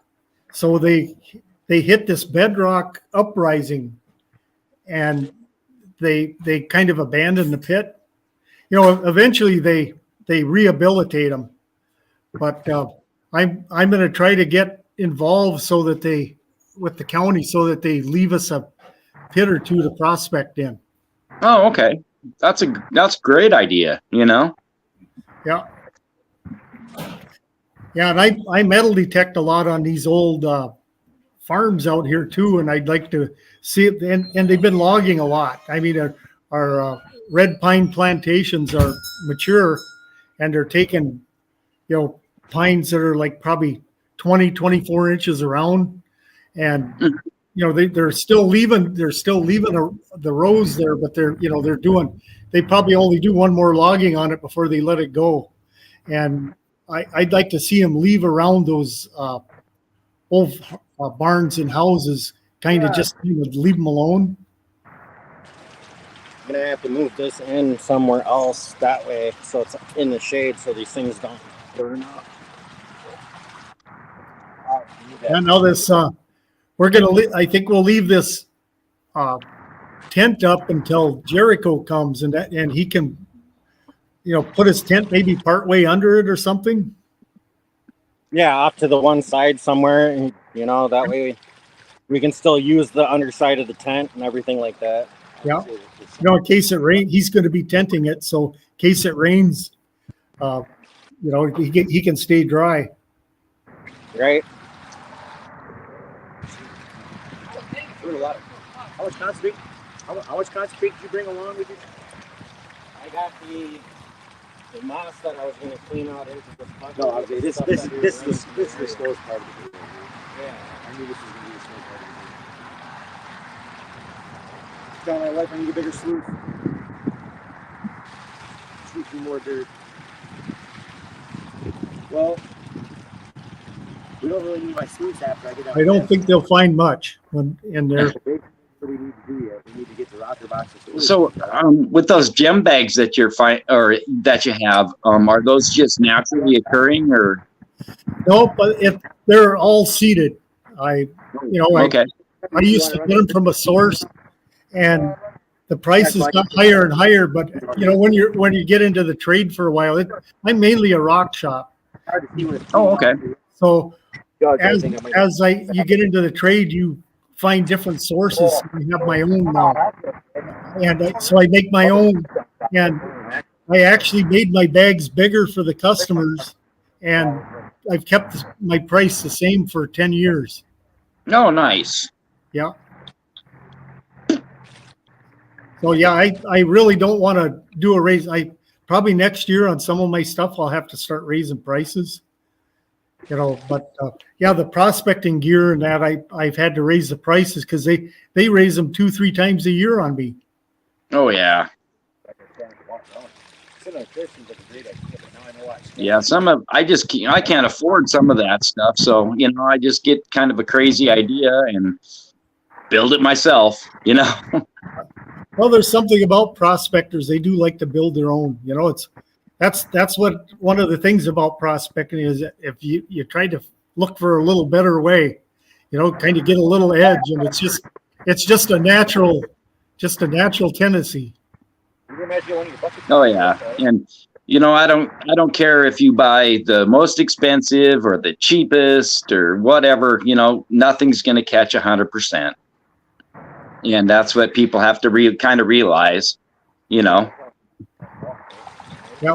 I think one of the cheapest is like carpet with expanded metal on it, and whether you have big riffles or small riffles or no riffles, by the time stuff goes all the way across, your material goes all the way across that sluice to the other end. It's gonna grab. You don't need the latest greatest carpets. No. Although you got to admit, some of them are pretty awesome. Oh yeah. Sometimes I think they go and mine the miners. You know what I mean? Yeah.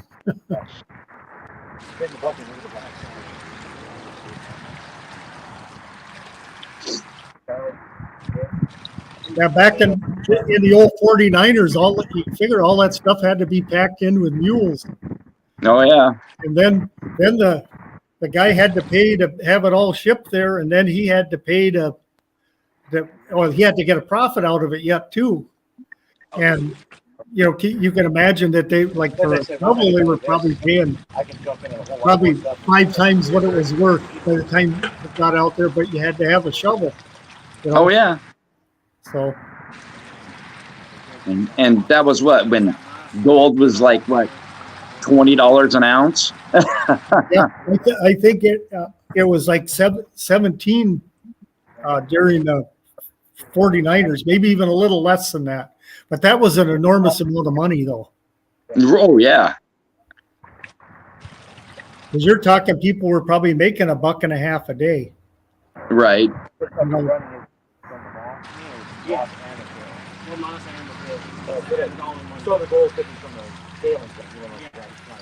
And I don't think back then they were really concerned about the flour gold. They just wanted the biggest that they could get, the fastest they could get. Yeah, they didn't throw the flour gold away, but they probably weren't too careful in their cleanups. Why? You get like 8 or 10 ounces a day, and why bother with the little stuff? Right. And then like the old bucket line dredges, they would run those things, and the mercury, if they'd hit a good patch, and the mercury would be completely soaked, it wouldn't even take any more gold, and they would just keep on running to get their shift in. And and the nuggets would be going over the tops of the riffles and everything. So that's why they still get big nuggets in those tailings piles. Oh yeah.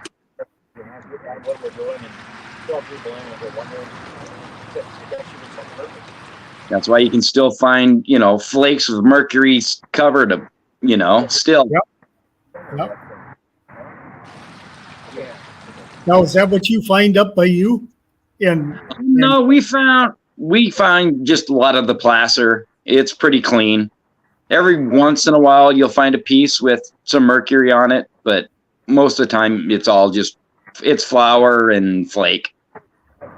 Now, when I prospected in California and also in North Carolina, ended up getting mercury on there a lot. probably get this done. I was like, do you realize how much dirt's doing here?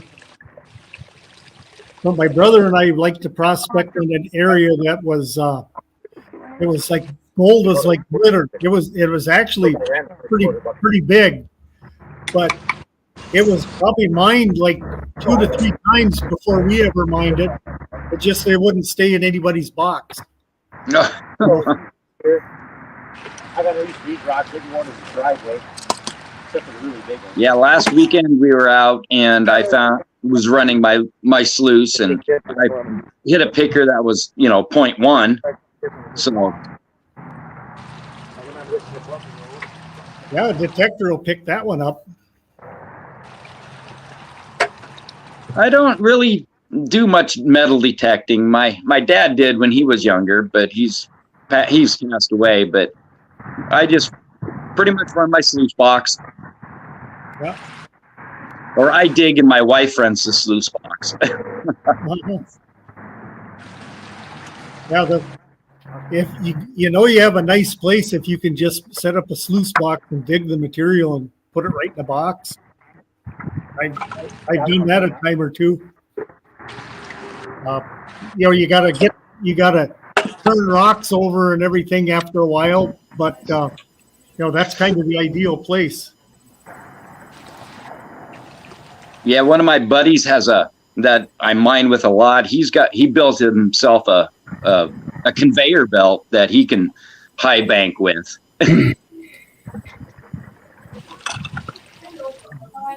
What just raises it right up? Does he have it actually feed the thing, or just he have it go to a hopper?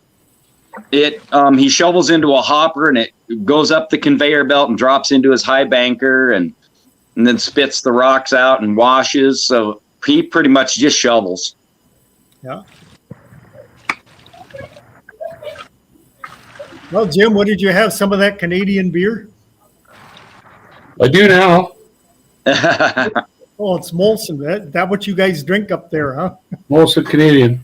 Yeah, I'm looking for a good beer to drink. Now that we don't drink much Budweiser in this country, it's hard to come by.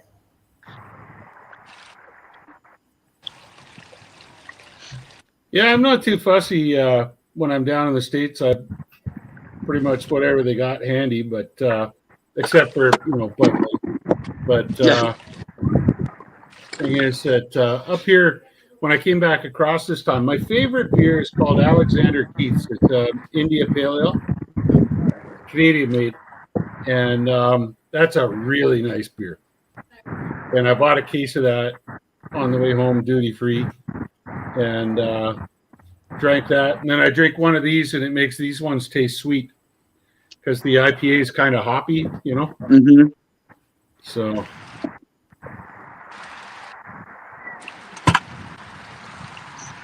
Yeah, we actually have a lot of microbreweries around here, and some that are just like a mini brewery. Mm-hmm. Like one we have that has good is let's see, Leinekugel, and that's kind of big, across the northern states actually. Mm-hmm. Northern part of the northern states. You had one of these things up there. You emptied it in. I took the kids to a bowling alley in Duluth on Wednesday night I had one. for dinner, and I was sitting there in the restaurant watching them have fun, and I had a microbrewery from Wisconsin. It was Kolsch beer, Kolsch, with the umlaut over the O. I can't remember the name of the company that made it, but it was really good. That was a really nice beer. Something. It was something pale ale. I can't remember the name of the company, but it was Kolsch style beer. It was really good.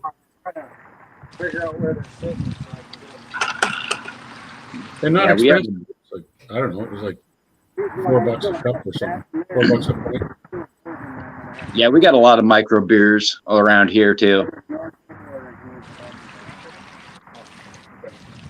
But I would like to try it. The oldest one in, I don't know if anybody out there or if it's just in Montana, it's called Bayern. That was one of the first ones ever that was in Missoula. It's a German style. They have all, the Oktoberfest and all the German, beers. Yeah. I love German beer. Whenever I'm over in Germany, boy, oh boy, I'll try everything. Yeah, back in the day, to make good beer, you needed a cold climate. You made your beer kind of in the wintertime. Mm-hmm. And then you would, you'd sell it in the summertime. But then in the western states where it stayed warm, then they had to figure out a way to make beer, so they came out with the steam brewing.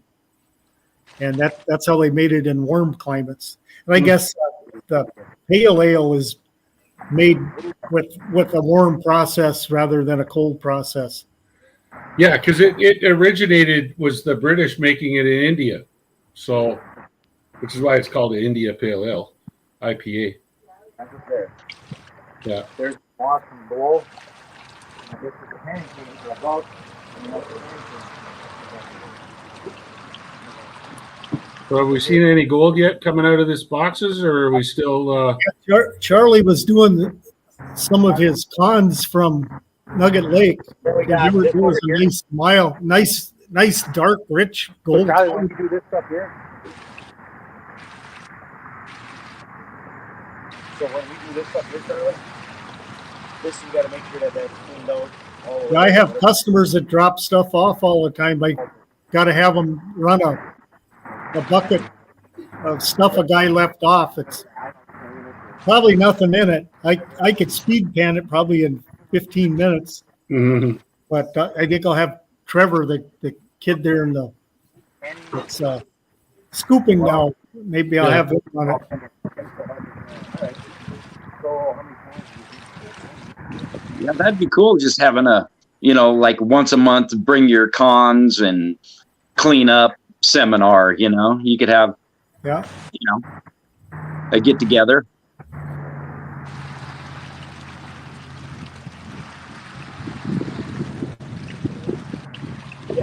Yeah, Charlie's kind of excited about this area.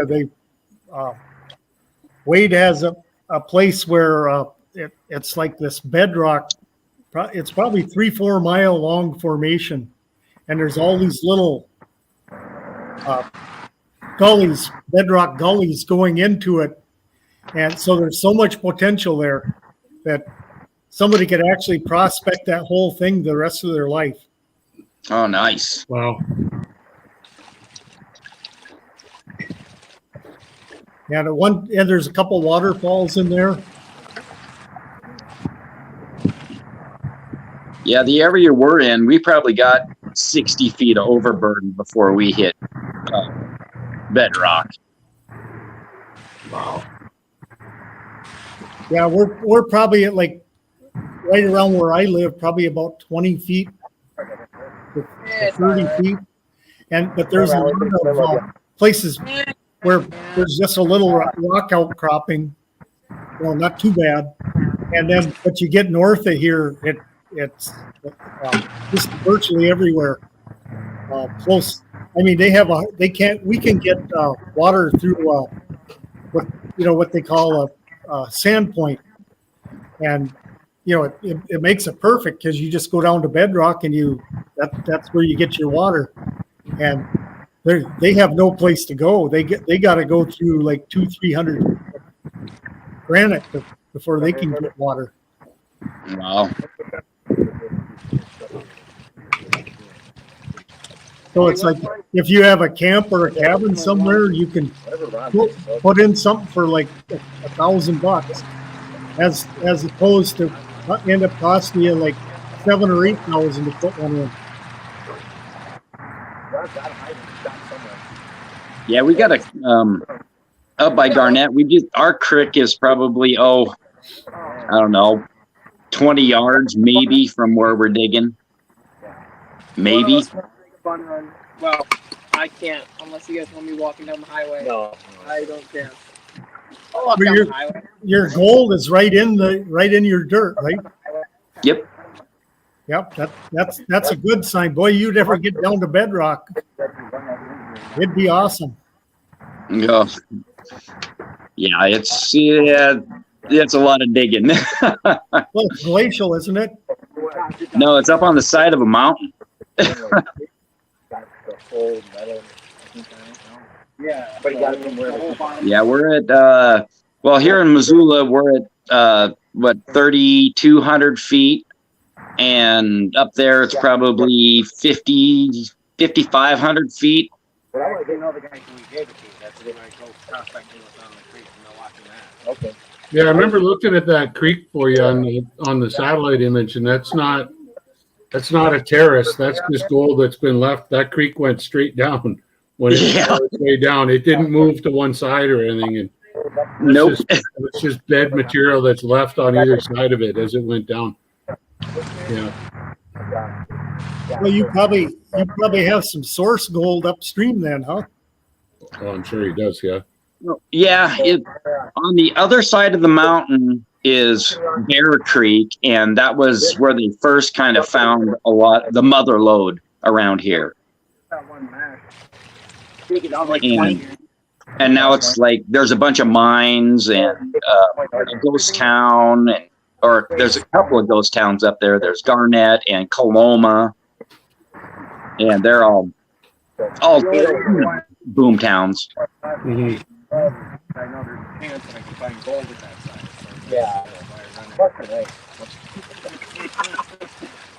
So yeah. Can you prospect most of the year up there? Not during the winter. It's what we call a snow belt through there. The weather stacks up and it dumps a lot of snow. In the wintertime, there's probably 6-7 feet of snow up there. Burn. It's not something that's going to be with this. That's a lot of snow. Yeah. Yeah, we can't get in there until probably beginning of May. Yeah. Like burning our carpet. At some point, we burn our carpet. That's kind of like our climate, except we don't get as much snow. That's when our prospecting starts. Usually probably the 1st of May. So you can catch it. Wow. Okay. First weekend of the month is when our trout season starts. Somebody uses, but I'm starting with this thing. See, mine was already in water. So And then the other place we go up by Lincoln, well, in May it was still like -7 up on the pass there. Did you make a bun on it? This is the perfect time to actually grab the bike because once he's done with this, the whole process is going to go. So the snow sticks around up by Lincoln for a long time. Got the screw. I'm going to move the battery over to the Miller cable and get the Miller cable fired up. Once that Miller cable is running, Yeah, we're gonna be doing a bun run here pretty soon, so we can do lunch. We might end the live stream, bring it back up once we're done with lunch, and then continue from there. Give me the hose, Dad. Give me the hose. How many do we need? 1 pack or 2 packs? Clean out the inside of the bucket. I think 1 pack should be fine.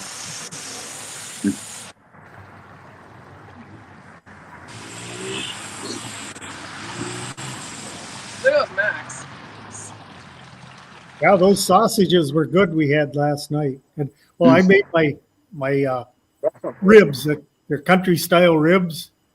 They're not a regular rib. They're more like a little thin pork chop, but yeah, they fall off the bone. Oh, They turned out really good. It's the cheapest cut of meat you can get. And I think it should be the most expensive. Yeah. man, briskets used to be a real cheap cut of meat. We used to get them all the time. Now you can't touch them for less than $100. Yeah, it's pretty rare up here to see them on sale. When I do, I grab a bunch and I put them all in the freezer. Yeah, I do chuck roast a lot, and I do those on the grill too. Yeah, and they're just fall apart. They just fall. I mean, just awesome. Yeah, and I did a 3 rib prime rib roast on the charcoal there the other day. and it was to die for. Yep. Nice. But like the chuck roast, some people go, that's a chuck roast, because they're used to putting it in, kind of almost boiling the thing. In a pot, yeah. And Put it in the crock pot for 10 hours. yeah, Mhm. it's gonna bounce when you do that. Oh, yeah. You cook it in the grill and then you just, on higher temperature to get that char a little bit on the outside. And then Yep. Seal it up. then you let it kind of smoke in there for like a half an hour, then wrap it in foil But and put it down to like 250 to 300. And like 3 hours, that thing will fall, it just falls apart. Yeah, yeah. And it's usually between $4 and $5 a pound So, here, so. Yeah. Good idea. water doesn't hurt the battery? No. Think about it. Your battery in your car gets wet every time you drive down the road when it rains. You want me to clean the battery off, Dad? Water in DC, good. Water AC, bad. Yeah, just like 406 said. Water DC, good. Water AC, bad. all right. That's funny.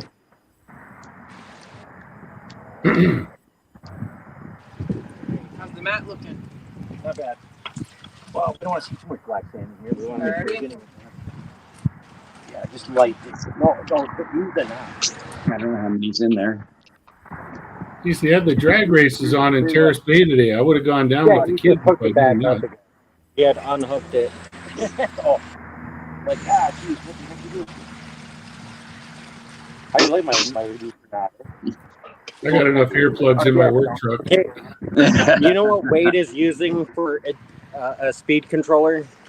He cannibalized the vehicle and took the dimmer switch out of that, and then has 2 wires hooked up to alligator clips that connect to that dimmer switch. Hey, Jerry's back. Yeah, but There you does go. it work, Charlie? Works perfectly fine. That's right. See, like with mine, with the $4.99 dimmer switch that I have hooked up to my sub pump. Which is okay because you're using 12. Yep, because I'm using 12-volt system with that one. So You can that's get a why it speed controller on eBay for about $9. That's my plan eventually. Oh, yeah. That's my plan eventually. Okay. He's got to get $9 worth of gold first. Yeah. What are we prospecting today, if I may ask? Well, nowhere today. We've been out about the last 4 weekends, and we got a whole bunch of concentrates and clean outs and everything else. So we're yeah, shut it down for a moment. Oh, You yeah. know what? Fun. Too bad black sand wasn't worth anything. Right? Right. Oh, I'm sorry. I'd be Am I rich. interrupting something? No, you're we're fine. we're just live, so we're hanging out with everybody on YouTube. Yeah, keep going. Yeah, smile. You're on camera. Talking? Oh, wow. Hey, Dad, why is it still bumping? No, the screen's froze. We can't see anybody. No, Well, it might actually be siphoning. Yeah, that's what I'm saying. It's siphoning out the water. Oh, you want me to take the pump out of the water? What's up, Joseph Knowlton? How you doing? yeah, your screen's completely frozen again, Charlie. Yeah, that probably happens. It's all good, Charlie. We got audio. Yeah, we can hear everything. We just can't see anything. Prospectors. Oh, fun. Yeah. My YouTube channel. Oh, I didn't even realize you guys prospect. Hey, you guys. Okay. I didn't realize the tailings got that high. Yeah. Just look for that was sloth. 2 5-gallon buckets of dirt that we had. Tailings of the tailings. Because those were cons from the 2 rocker boxes you see behind you there that we ran the one day. And we wanted to see what the actual losses were from. Oh, there we go. We have movement. 100% effective. Right. So we figured we would bring the tailings back and run them through another sluice to see what kind of gold was getting lost from that Gotcha. with something that has a better capture rate. Wade, show them show them your sluice, the riffles that are in there. Yep, no, I'm going through. Yes. My VDR cleanup. No, my sister. I'm Oh. what I did to it. Can you guys see us again? I heard it was glitching. Goes up. Oh, just froze. Yeah, it happens. I'll get this. I'll get it. So are you the pack mule out there that does all the digging and all the shoveling? Yes, No. I am. No, I thought the young guy here. No? Nope, he's the mine boss. Oh, my boss. Okay. He's the one that there you yells go. at us to. Charlie. Yeah. And Charlie's the backhoe. Yeah. Oh, yeah. So yeah, no. What's up? Dang, maybe I'll fake injury more often.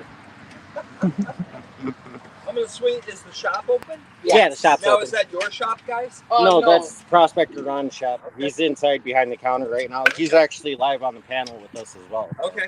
All right. I'm gonna pop in there. He's like MC. You got another customer coming in, Ron. We heard. We've been Ding. we've been letting the customers know what's going on, you know, throughout the day here. And that's why we're He was pretty, promoting knowledge- this. he was pretty knowledgeable. Right? Yeah. Yeah, I guess so. At first I Alright. thought it was Jerry, but then like, Is the video working now? It's Ron. oh, it's Ron, is the video working now? It's a little choppy, but it's Yeah, I working. can see people moving around. Yeah. Yep. Hey, I'm Paul. Oh. Paul Cherniak from Norway. Okay. All right. Move, Trevor. all right, I'm gonna go back Hey, to my mind. Charlie, why don't you try turning down your on your settings on your camera? Turn down your Trevor, or Mike. like set it to 780 or something like that if it's running at 1080. Hey, it looks like I have the oil off the bottom. You'd be passing less data. I'm already up at the stuff. 720. Or 720. Oh. Yeah. And I can't change it because I don't pay for StreamYard. Ah, Oh. Right now, we don't have any. Joseph Knowlton's in the house. Show you. Hey, Joseph. So I have gone up to Lake Superior a couple of times. You know, Mescaline Park. I have kind of a homemade 6-inch DVR matting. I'd love to try something closer. So I kind of contemplated, you know, what is that over by Tipler? Pine River, Pike River, I don't know which Pine River. But I haven't quite made it out there yet. We can hear all the transactions. This is Mhm. great. Oh, okay. I might run in and go hijack Ron. But he's asking for advice on where to go pan gold. Okay. There's no gold in Montana. There's none in northwestern Ontario either, so don't bother coming up here. You guys have dates? Oh, okay. I'd be interested in that when you guys go out. Yeah, I'd love to join you.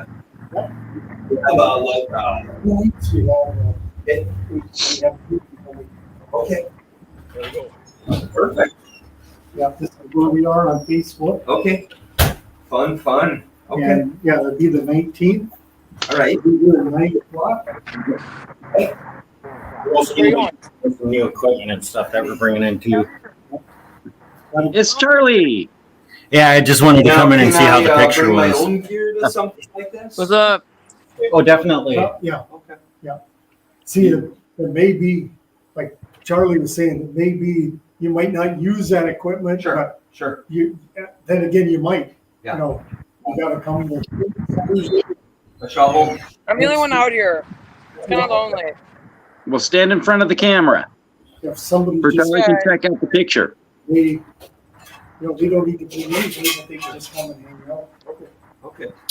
Yeah, fun. Joseph Knowlton says there's no gold in the dirt cellar Okay. here in Hudson River, New We'll look York. around if you don't mind. Sure. Okay, Joseph, you wouldn't be able to keep it even if you got it. That's right. Blazer today. Ron. That's Welcome to New what's York the State. state gold? So I'm gonna show you what I do. If he's got himself a Miller table, I should send him down a couple of bags of those pulps.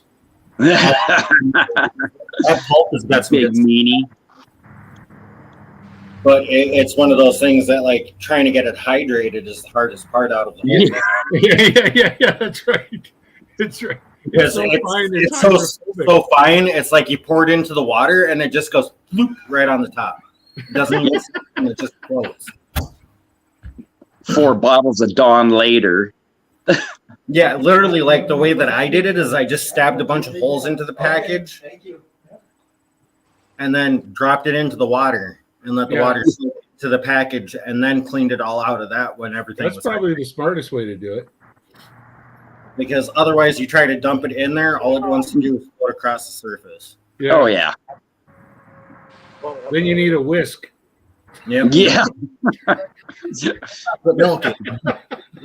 Use the wife's KitchenAid. Make pancake batter. Yeah. Just don't cook sulfides in her oven. Yeah. That's right. Yeah, don't do that either.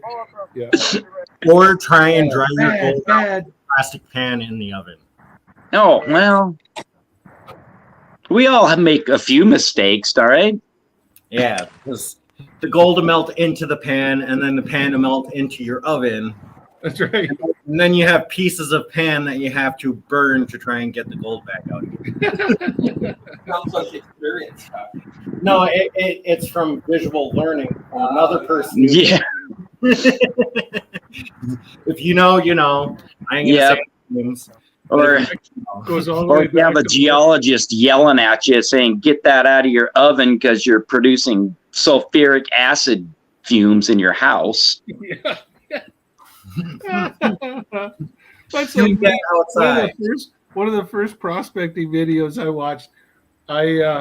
They were arguing about how to season their pans, and there was guys. Everybody's got an idea how to season pan, and I'm like, guys, why don't you just throw it on the fire?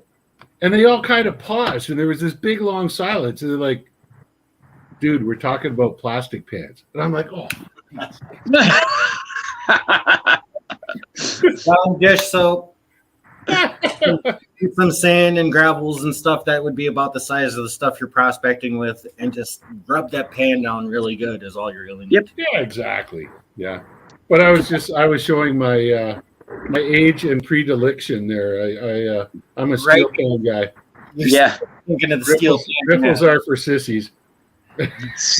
There's something about a steel pan, you know, just that the sound and the feel in your hand. I don't know. It's great.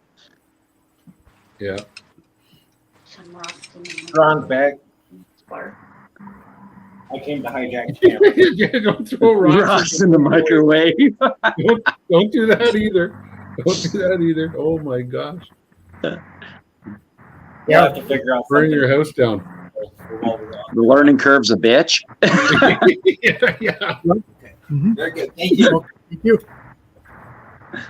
Well, I tried this ore in my microwave and I burnt my house down. So we built a new house. And I didn't put that ore in, but I tried this other ore and then we burnt that house down. And The acid ate the inside of my oven, and and I melted 3 gold pans because some rock butcher told me to throw them on the campfire to see. No wonder we all get started in the first place. I don't know. yeah. Yeah, It's a wonder we all have most of our fingers, huh? those old steel pans, though, they still work. They do. It's technique. Oh, they're great. And like I said, the sound. is cool. They used a different motion. You know, your most important motion with a pan is that back and forth motion anyway. But they rock the pan back and forth this way. And what that does is it protects an area in the pan where your gold is sitting. So it's like a triangle forms in the bottom of your pan when you rock it back and forth. Yeah, you got to get that. You got to get that wedge. Yeah. Yeah, I've used the classic steel pans. I've used the Chinese hat kind. The Batea. But, well, you guys call that a Batea. I don't call that a Batea. Maybe some people do. A Batea to me is like a wok. And in South America, they carve them out of a single piece of wood. And so you've got all these chisel marks around the inside of this wood. And they're awesome, man. And especially if the guy who makes it puts 2 little handles on either side and like carves them out of a single block of wood. And you take that thing and you stick it down in the water and you can make sure everything's soaked and it's all stratified, like you've liquefied it, liquefaction. And then all you do is just go around in circles underwater. You just keep it underwater the whole time, Go around, circle, circle, circle, circle, circle, like that, until there's nothing left in the pan but the gold. And Nice. it's there. And Did it's you see Joseph's comment? easiest kind of panning you got. I now have a mass-produced gold pan. I finally replaced the trusty salad bowl with a super. In Africa, they use like a dish tub, square Yeah. dish tub, and they pan with those. Yeah, I've seen that. I spent 5 years in Africa. Yeah. Yeah, we use those. We use the Chinese hats in Africa. And, but yeah, you almost never see what we would call a North American gold pan. You almost never see that in Africa. Yeah, You they can probably, use anything. I've panned gold out of shovels, spade-shaped shovels. You can do it. You Right. wouldn't want to do it full bore, but Right. we're just doing little tests here and there. Let's see what's here. Let's see what's there. Yeah, you can use pretty much anything to pan in. What was that? Ajot, she was down using a frisbee for a long time. Yeah, that's right. Frisbee worked great. Hey, yeah, it's got higher sides, And then he's using the Chevy hubcap. Hey, Yeah. whatever works. Yeah. Pie plates. Your mom wonders why her pie tins are always so shiny. They've been scrubbed by sand all day long while the kids are down panning for gold at the creek. That's right. Yeah. Yeah. He's the rock mountain, so I kept saying, "We gotta stop there." Yeah, I just went up here and I accidentally left my whole big tray of.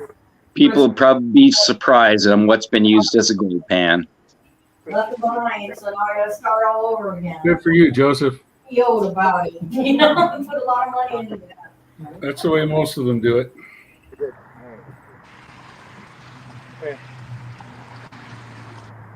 So, Ron, you were talking about that sluice modification I made. yeah, So, yeah, I got here. I'm going to be putting my sluice away here in a little bit. But as all we see you doing is froze up, leveling off your miller table. are we good? Are we back to good now or not? No, Nope, you're still stuck. Pros.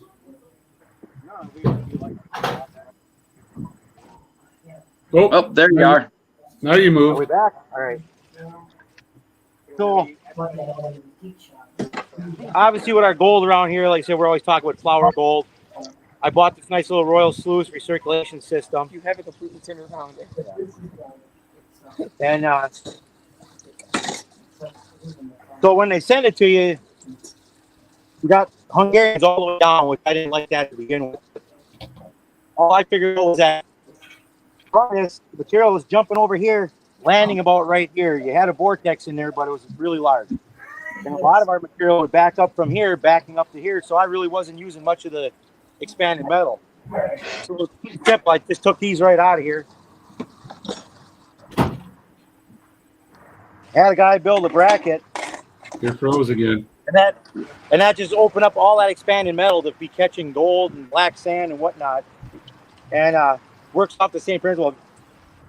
I can run it with half the water, small cricks, very little water flow now I don't need for this thing, and I'm catching all the gold I want. So simple as that.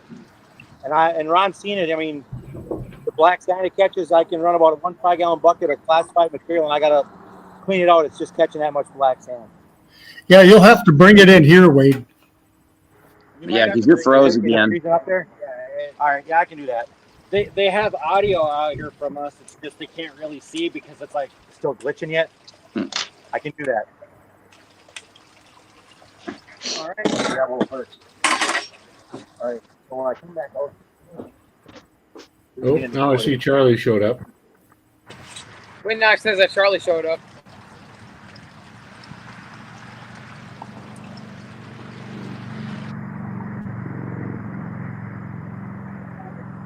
Now they're frozen again.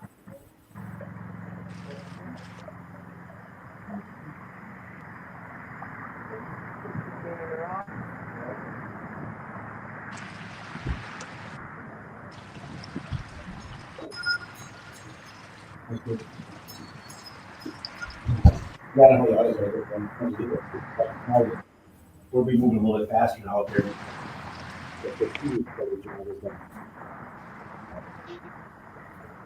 When you run this bucket over here, you just.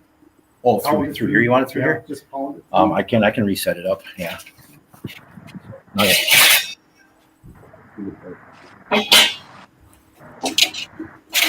Charlie, you got to make Prospector Ron's camera big there.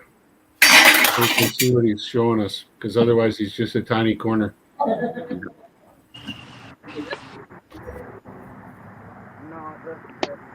Oh yeah, I see it froze up again.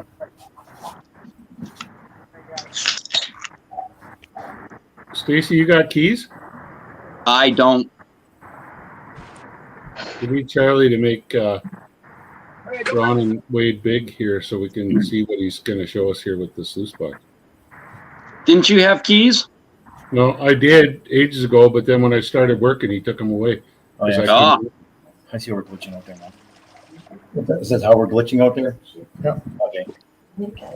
So that's just for your record. When I go back out there, that's my moss from up on 401. I'm gonna take the garden hose to it, actually pound that out. So like I said, actually we'll be done over here for the most part. We'll have to move the camera over here then, because we're gonna be running the Miller table and clean up, and the rocker box is cleaning up some more. So. Something to do. Tell Lynn. Yeah, no, I'm letting you know. So, well, because we're glitching. I mean, we'll talk, but yeah. Yeah, we can hear you outside. Yeah, right. No, I was telling Ron, like I got that chair set up with the bucket in front of it right there.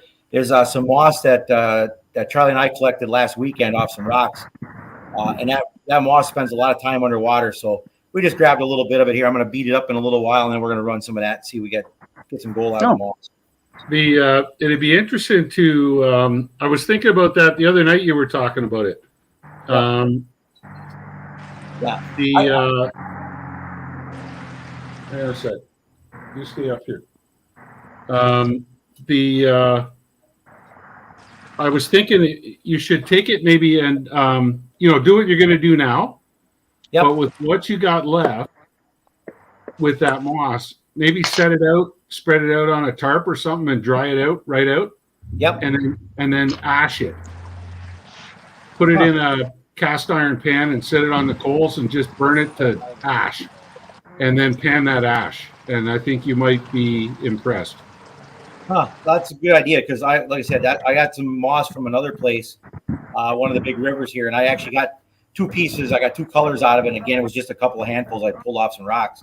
Yeah. Usually only sees water during the spring, high water, flood stage type of stuff. So this, however, it's not underwater right now, but anytime during the spring, it's definitely underwater, no doubt about it, for quite a bit. So, yeah, I would definitely dry it right out and ash it. Just get an old fry pan that you don't care about anymore or whatever, and something that you're not gonna, you don't want one of those ones with plastic handles or anything, but figure out a way to ash it. Yep. I will. We'll save all of it, because, like I said, I'm just starting to get into the whole grabbing moss from places. Yeah. And things like that. Yeah, because moss is a really solid thing, and with gold, with a lot of metals, really, including mercury, you get into really interesting things when you get into moss and the roots and organics that are starting to decay. So you've got actual carbon present. Yep. You can get electrostatic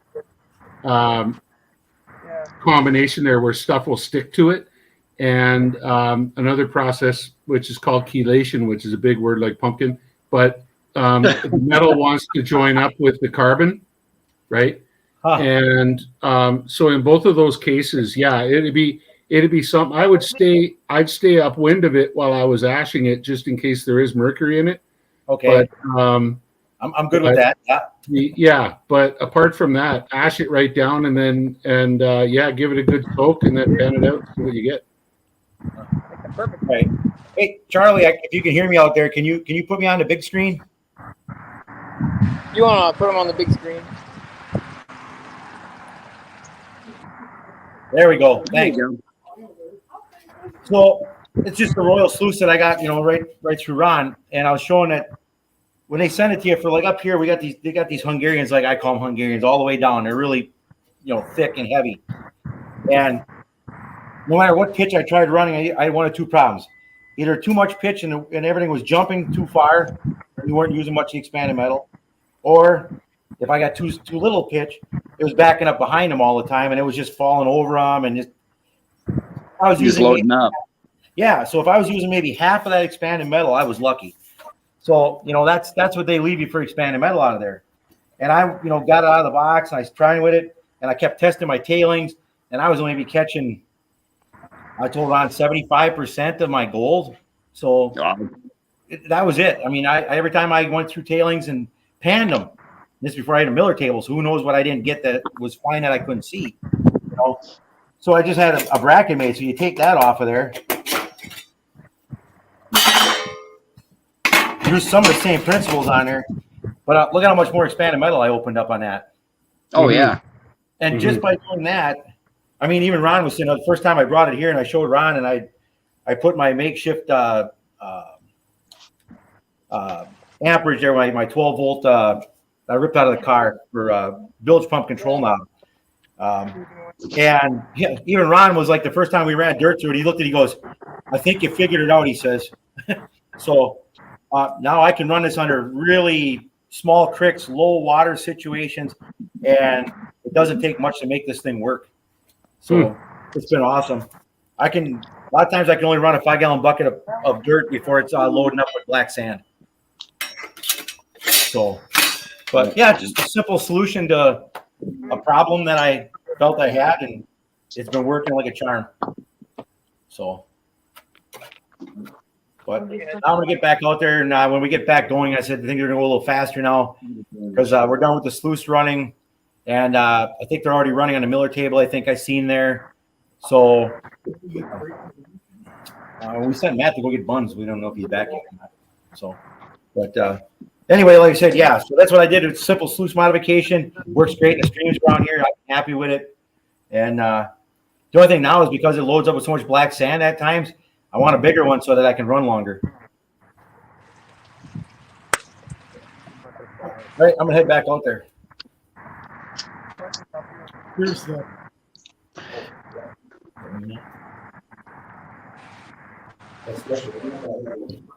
Yeah.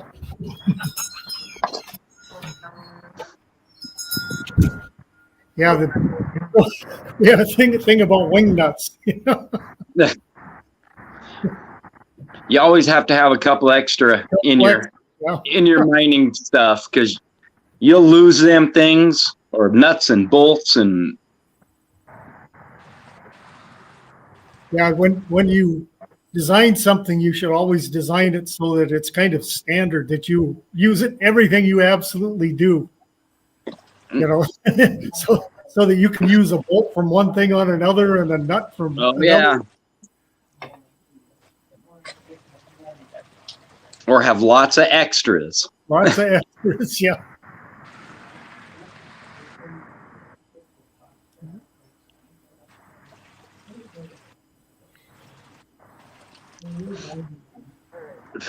Yeah, I don't know how many wing nuts people have lost. It's like, oh, anybody else got a 5/16 bolt or a nut or something or this or that, Yeah, otherwise your day might be done.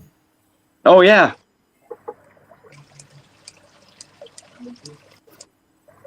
Well, even like the time before, we were heading up to Garnett and our van was overheating.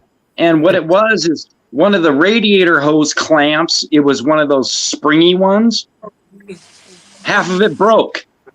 So we were overheating the whole way. It was crazy. Very nice. We've already pulled on like another. Yeah. So you're like in the Miller table? I had the money.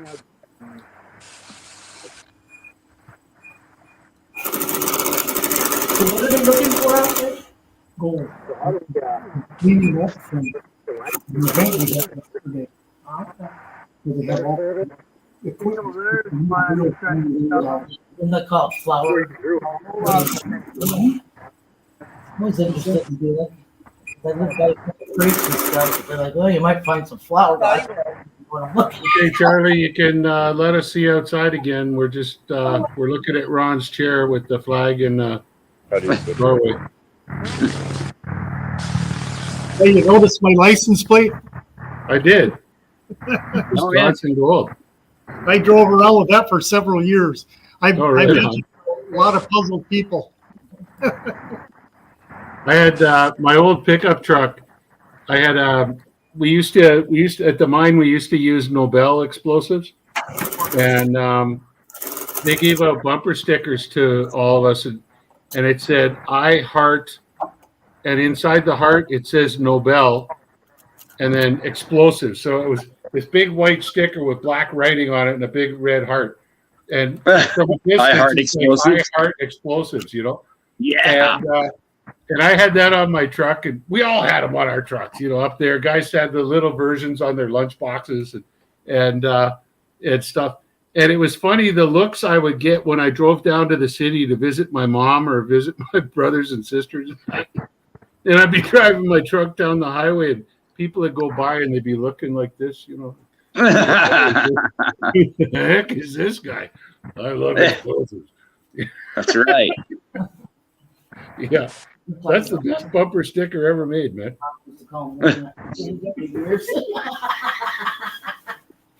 Apart maybe Has Joe from- sent you any stickers yet? No. I still have 2 of his non-waterproof ones left. No, Which is good because I've gone through 3 already. So because I sent him a few, and I told him to throw in one of mine. Okay, perfect. It's even signed. Right on. I'll put it on the window of the truck. That's for sure. The other cool bumper sticker we had is up here in Northwestern Ontario. We got the Northwestern Ontario Prospectors Association, and they made a bumper sticker a number of years ago, and it said something like, "Kids that learn to prospect, hunt, fish, and trap don't beat up old ladies." Or don't mug old ladies or something like that. And I thought, and I've seen it around town on a few trucks. And I'm like, man, I got to get me one of those. That's perfect. Because I teach my kids to do 3 out of those 4 things. So right. If you go to right. Like you're, I don't know anything about trapping, but the thing is that the rest of it, I'm a pretty good hand at it. Take care, Joseph. And the Uper lights. Later, Joseph. That would be fun. So, Keweenaw, you find the Uper lights, or is that You do hold the whole shore, well, especially up under the east. the east side of Keweenaw? The Uper lights, you can find all of them. That bucket's going to get awfully heavy with that guy just standing there holding it. Thank you.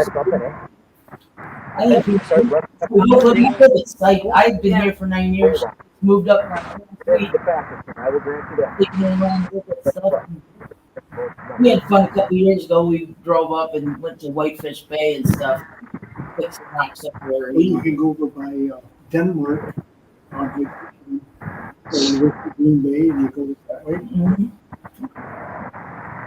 Yeah, it's a good place.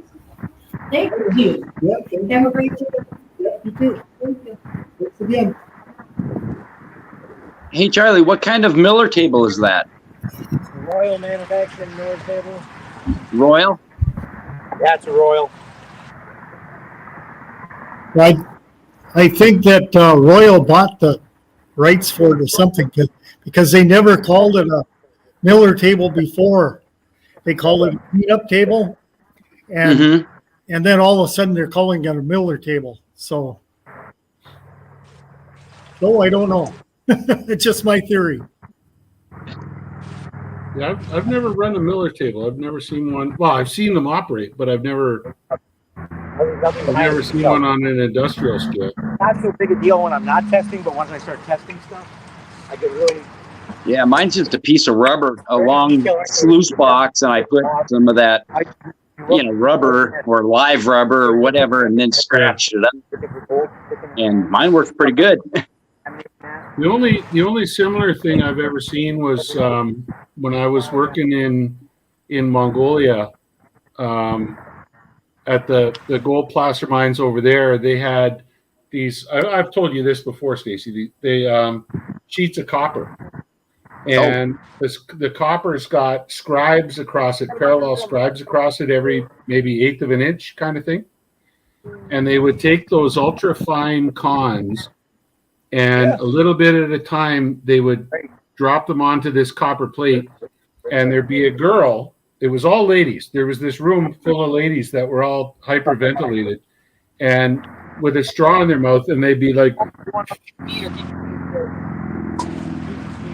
through the straw and blow this stuff gently across the copper. And the heavies would actually go to the far side, and they had a piece of paper, folded piece of paper like this, shoved underneath the copper, and like a backstop, you know. So in case they blew too hard and the gold went, they could catch it again. But and they would just blow, and then they would go and they would physically pick up all the little tiny pieces of gold and put them into a cup. Oh wow. And that's how they recovered. Yeah, and there was a room, like there had to be 7 or 8 ladies there all doing this all day long. Can you imagine huffing and puffing all day long? You'd walk out of there, you'd fall down. Jesus. But yeah, I know what I'm like when I blow up balloons for a birthday party. Yeah. Lung capacity, huh? Yeah. Oh yeah. But that's that's how they cleaned up their super fines. You could say those ladies have big lungs. Big lungs. And they're Mongolian too, so they actually, you know, it's not like the Chinese. They're a lot bigger than Chinese girls. Not like regular lungs, but big lungs. God knows I married one, so they're pretty good lungs. Yeah. You know what that guy does? Oh, miners. Got to keep it PG-15 here now. That's right. Oh, the studio.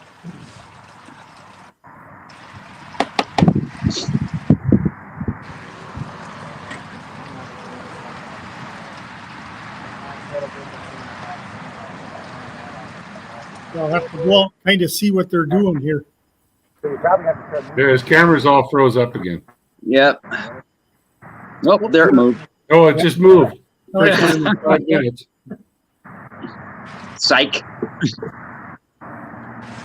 Do we want to finish out?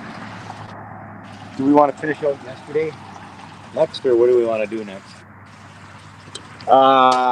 If we want to finish out yesterday, we just got to get them rocker boxes cleaned out. Yeah, let's get that done. Before we run anything else. I mean, we can still run that can through run the this. miller table while that's getting cleaned out and ready to Because go. we have the garden hoses out here. I got empty buckets right there, and we can finish out yesterday. Then there shouldn't be anything else around here that I'm aware of. Yeah, I think back in the old days, the prospectors, they would mine for 15, 16 hours a day, and then they do their cleanup and then have to chop wood and everything. Oh, yeah. Oh, yeah.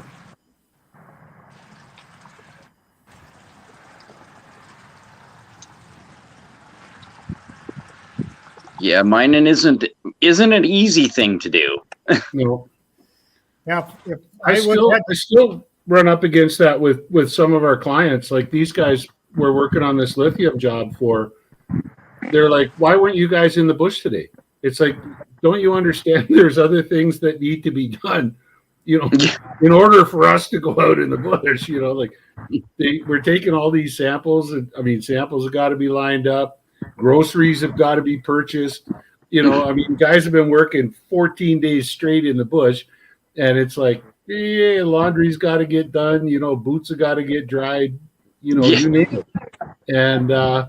And like people just don't. Some people don't get it. Like there's all the different logistical and administration tasks, like you say, chopping wood or whatever. You know, eating dinner, going to the bathroom. Dinner, you know, God, you know, forbid you stop to eat dinner. Holy moly! Yeah, and you know, and all that stuff's got to be done. And then guys have got to sleep. so that they're physically capable of doing the job the next day. You know, You don't need no sleep. Mhm. I know. No, I know. I see it with my crews when I'm up there, and I let them get 2 weeks in because they're working. I think it's 18 days on and 10 days off is what they're doing, and I let them get about 2 weeks in. Sometimes a little short of that, sometimes a little long, depending on. But I watch them, and I'll tell them when time comes. I'll say, you know what, guys, tomorrow's a rain day. And we're just going to tell head office torrential rain in Beardmore today, and we're doing office duties and cleaning things up. And I'll see you guys at the office at 9 o'clock in the morning instead of 6:30. You know? And the crew's like, yes, thank you. You can see the burnout. Yeah. They go bonk, you know, straight into bed. They get a really good night's sleep, and then we spend the whole rest of that next day. Get everything back together, clean the equipment, you know, get everything done we got to get done, and then get ready to go back at her hard the next day. So how do the logistics change for wintertime? I'm sure you keep going a year round. Oh, that's yeah. Oh, yeah. Wintertime is even worse. You know, like you almost need a guy, a really good guy, like a guy like this guy right here, who's got lots of experience doing that kind of stuff, on site full time during the winter while your field crews are in the field. He's the guy making sure that, you know, parts are available, fuel supplied. We got whatever we need. Contracts are going with the, you know, fuel deliveries and food and whatever else. And yeah, that's a full-time job in the winter. In the summer, it's a little easier. Yeah, it's a big job.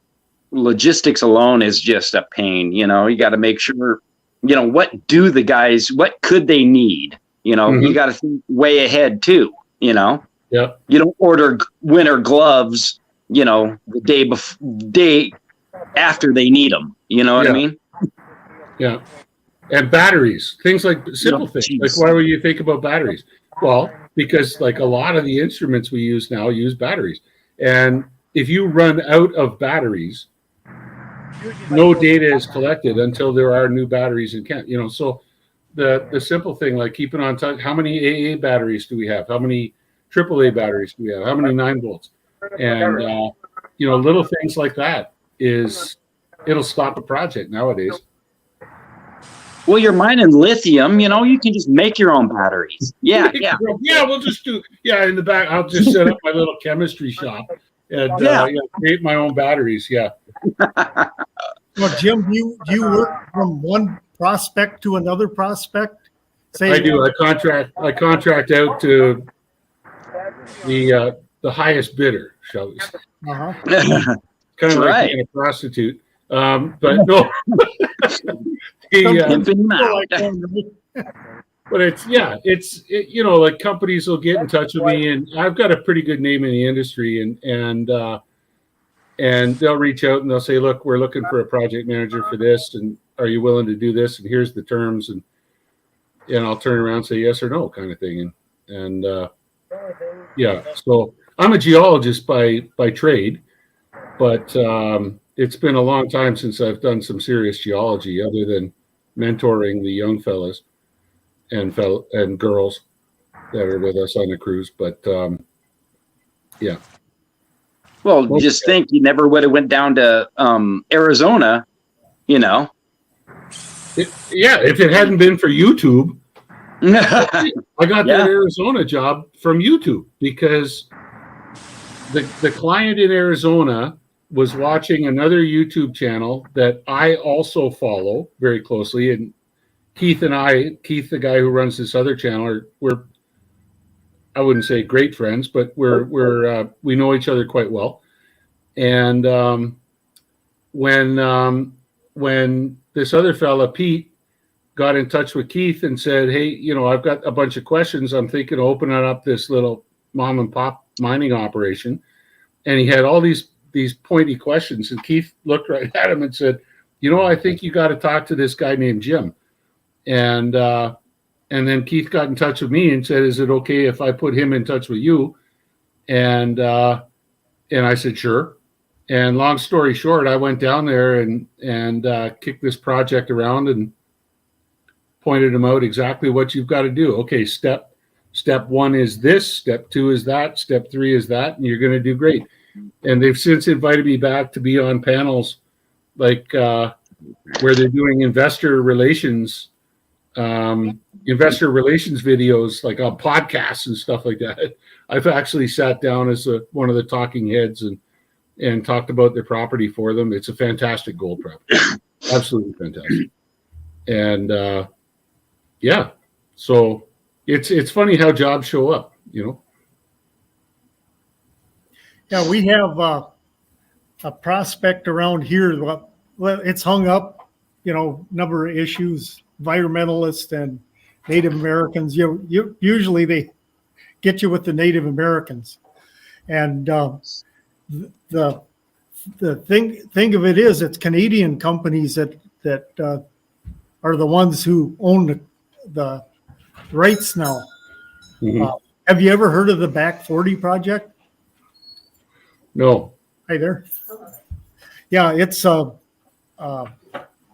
Aquila had it. You're familiar with them? Aquila? Yes. No. Well, it must be a bigger world than I thought. It's not. It's not.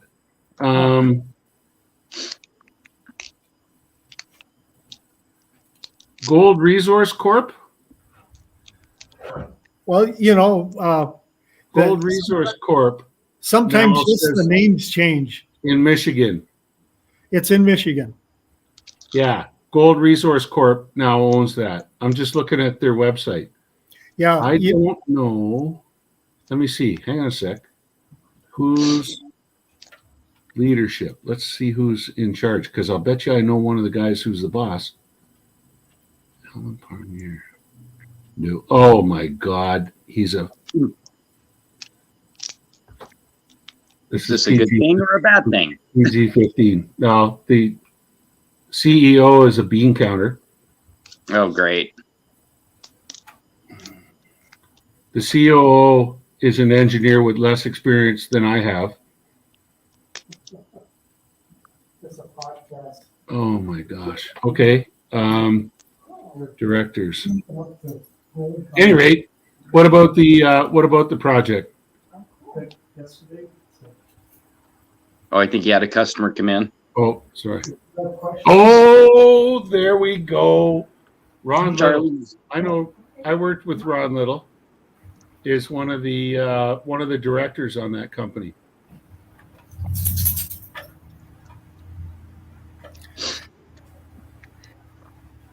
Yeah, it's all in limbo right now, and that's the furthest extent of that. I guess it used to be a black smoker, and with the minerals in the bottom of the ocean, bringing up all the copper and zinc and gold, VMS deposit. And they go these formations go all the way over to western Wisconsin to Ladysmith, and that was I forget what the name of that mine was, but they were in and out of there like in 5 years, and that was like heavy in copper and gold. Yeah, and I don't know if you heard of that one at all, but but there's probably 4 or 5 more of these locations. Yeah, I can't see that. But the one that's in Michigan, that's just a little corner of the formation, and most of the formation is actually in Wisconsin. Okay. They're just brushing the edge of it. There are massive amounts of gold there. Is the ground open in Wisconsin? No,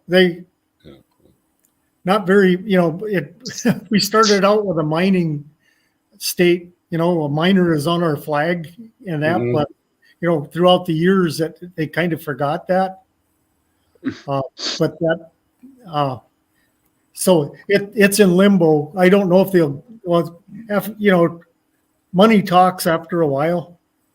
If they hit it really big on the other side, you may see it go. And mining's not the same as it used to be. Like your Canadian companies, they work in some pretty pristine areas. Oh yeah. And 50 years ago, you probably wouldn't want them putting in something in an area, not after you know what you know now. Yeah. Oh yeah. It's a hell of a lot cleaner now than it was. And I mean, I'm the first one to admit that I am not Mother Nature's friend. But the truth is that, the last few mines that I've worked at over the last sort of 15, 20 years, they're really happy. They take pictures of the water running off their tailings ponds out in those creeks, and you'll see trout spawning in that water. Nice. And they'll actually photograph trout spawning in the creeks, right? So you don't get any cleaner than that, right? So yeah, the environmental thing is first and foremost. But also it's important too that they engage with the First Nations. Because it's getting, especially here in Canada, you can't do anything now unless you've got the local First Nations on board. And it's a real stunner. Like you can go down a rabbit hole real fast if you show up and just open your wallet up. You are in big trouble, man. The trick is, I learned this from dealing with local cultures all over the world, is you walk in and it's like, you know what? How can we help you guys out? And you can help us guys out, right? Well, we need a new school. Done. Right? And it's not like buy the chief a new pickup truck and his mom needs a 85-inch TV and there's none of that crap. It's let's work together. Okay, I need 15 of your people who are currently sitting at home playing Xbox and smoking crack cocaine. I want them on my project. Let's dry them out. Let's get them working, and employ your community and start them bringing in money. So it's tough, but you got to do it. Now that he's doing this, so the water pretty much comes out of here pretty clean. That's pretty clean right now, so there you go. That's a lot better.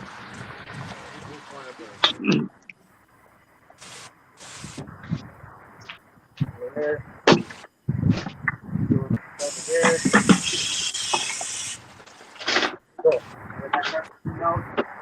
Good to see Charlie's got his safety glasses protecting his forehead. You got his protecting that forehead? Yeah. All right. Yeah, I got to protect the forehead because I almost stabbed my eye out with the cat's paw at work. Myself a black eye and about knocked myself out on a 10-foot ladder. I'll be right back. I got to go rent my beer. All right.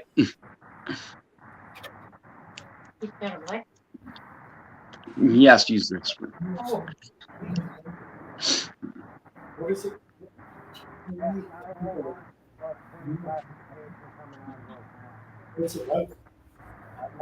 So yeah, getting any on that Miller table, Charlie?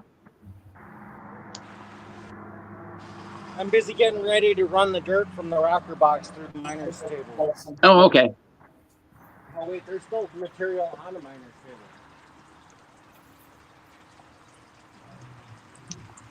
What's that? Oh.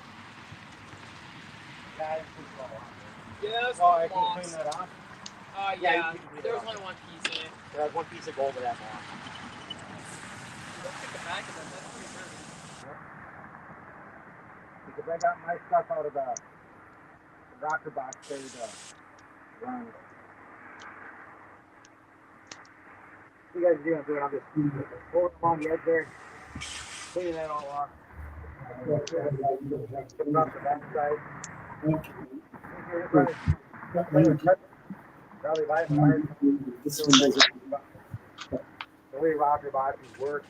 When they're working off the seat, they're not really working off the not trying to create a ripple or a vortex or anything like that. Just want that lift, just down in that carpet, and you're not doing anything that's going to really get That's what I try to deal with mostly here is raw. I have a few polished things, but that's kind of what I'm going for. All right.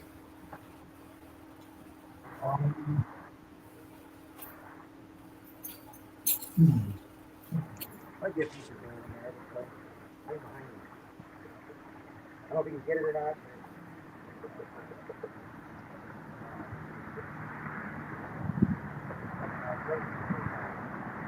Look at him out of there.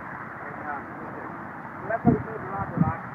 We took some out yesterday. I told you a little bit this day what it is on this rocker box. Again, not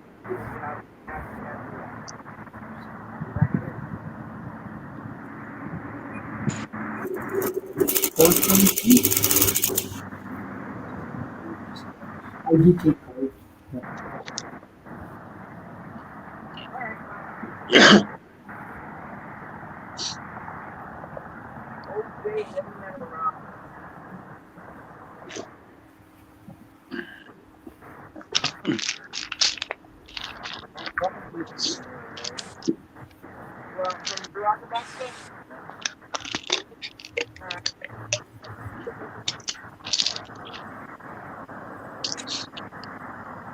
I hate it when you just rent your adult beverage, huh? You never buy it. You only rent it. Yep. This is true.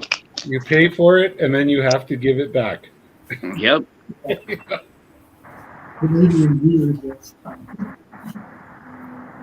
In order for somebody else to enjoy it. That's right. Yeah.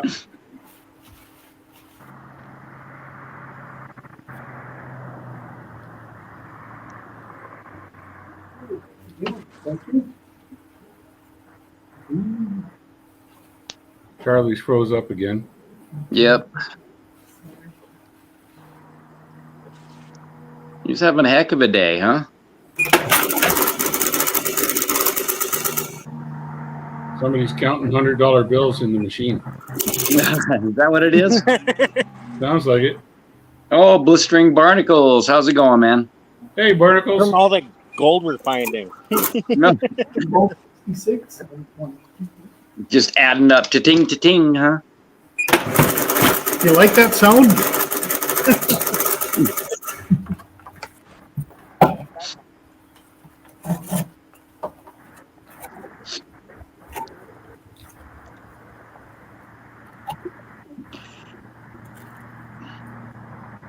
So, Ron, what's the most popular thing at your shop What's that? that sells? I sell a lot of amethyst. Wondering if I could turn the camera and A lot of amethyst. I don't want to take the stone out. Fluorite, like the green or purple fluorite.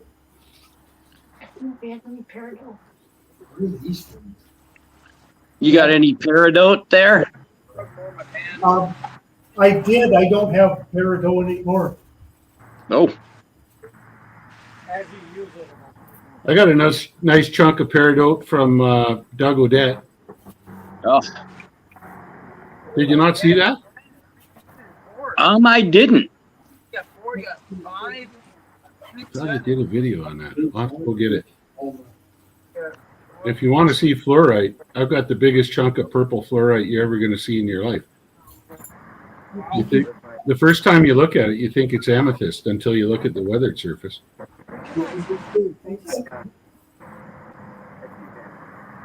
Easy. I'm using it. Oh, okay. Easy. All right. We have another. We'll get busy again. Some more customers coming. All right. Hey, I'll go find those rocks.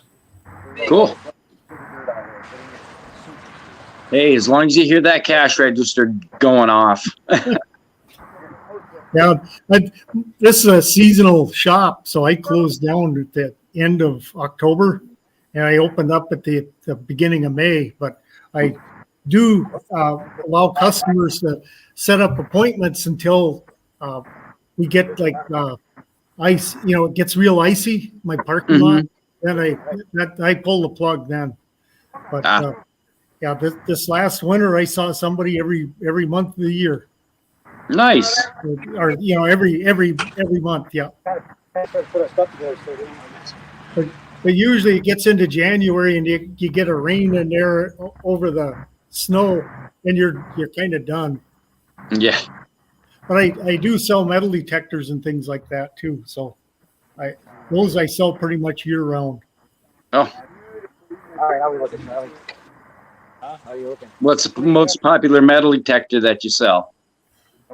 I sell Garrett and I sell XP and I sell Nokta, and Nokta is probably right now the number one seller. I sell a lot of their simplexes. In fact, the simplex is like the number one selling detector in the world. Huh. And they're very well made. I mean, they have their own batteries, so you don't have to change batteries. They're waterproof. They're very well made. They're made as just as good quality parts as the most expensive one. So and technology has come down from the upper level to the lower level, for sure. And it's a superior machine. You can have one for a few $100 as opposed to your high-end machines are $700 or $800. This stuff is from that cartridge. Right. Yeah, I've seen some of those, metal detectors that are, up in the thousands of dollars. It's like, are you kidding me? I do sell XP. They're like $1,500, but I don't stock them. Somebody wants one, I'll order one for them. Because I don't want to get hung with that. Nobody want to buy it. Right. Yeah, that's a lot. I can hear. There's a lot of money just to be sitting on the shelf, for a while.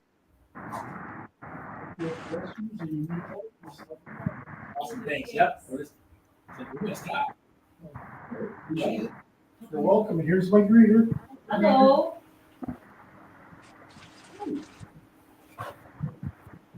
All right. We got both of these. Yeah, my greeter's taking care of the customers now. So, yeah. That thing is, isn't it? That's what we're supposed to get. Except that is the whole thing over here. Probably. We can run that through that. Yeah, it looks like they're bent over the Miller table there. Yeah.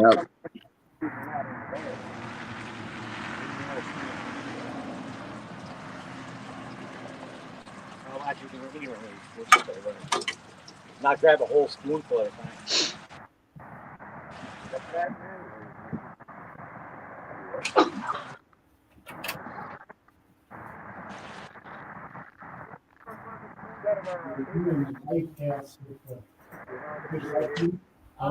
Yeah, there's all these like super micro pieces that look like silver, but they're not. And with these black sands.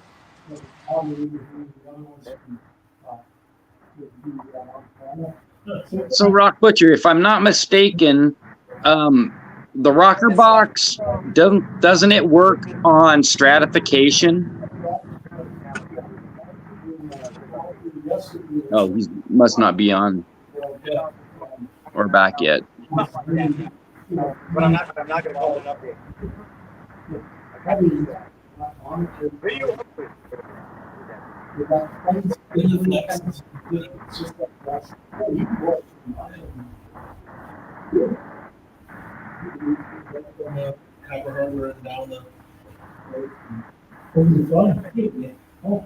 You're almost done. All right, so we're back again.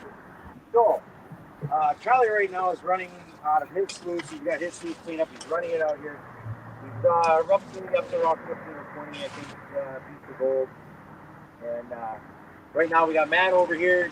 Yesterday, he is taking the nailings from the July 15th outing from the rocker box that we took home. And he is running that over the cleanout sluice. So we're going to get that done. And then we're going to take this and run it over that. So, right now we're getting down to where we refined everything down pretty good. And now it's just a matter of putting them through the machines and we're going to have it all out. All right? Back in a while.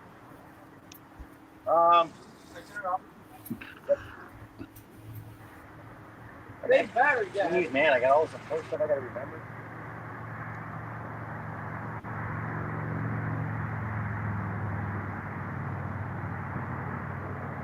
There he's moving again. Figure hard. He runs like that little spoony cat. Thank you. Thank you for stopping in. You bet. Oh, wait, you know what? Want to let it kind of clean a little bit. That's pretty good. Let's kind of watch it clean out. Get a black sand for the leaf. Let the black sand cover and a little more on it. It's a whole easy process.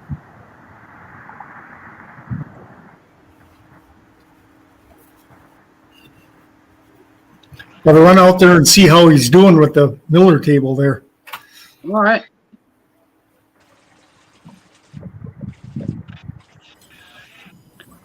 Sorry about that. I had to bail. My wife just called. She's doing a double shift today. My wife's a PSW. She works at a long-term care home. Oh. And there are 3 PSWs working today. All 3 of them are doing a double shift because this weekend's a long weekend in Canada, and everybody else is called in. And one of the 3 ladies is pregnant, 6 months pregnant.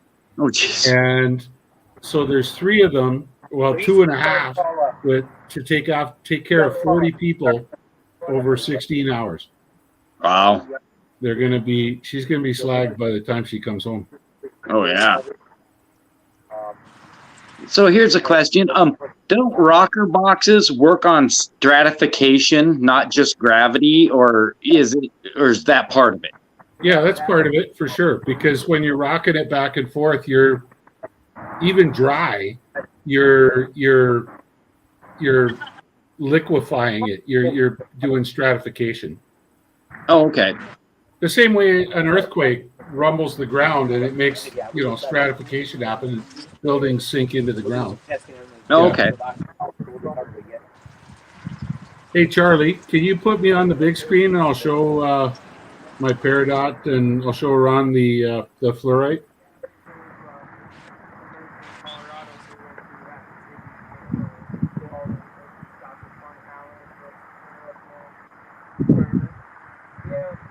Who knows? We'll see. We'll see when it happens. Yep. I broke down and got the This chunk of fluorite, man, is nuts. It comes from right at the very top of the epithermal gold system that I was looking at in Arizona.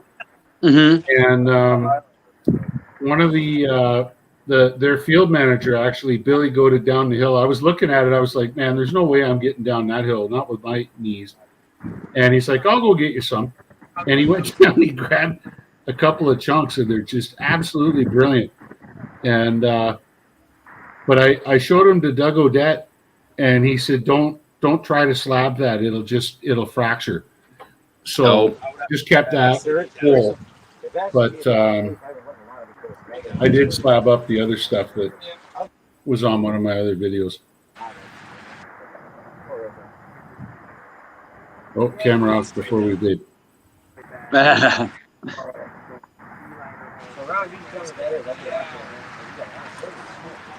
Yeah, got to keep that monetized.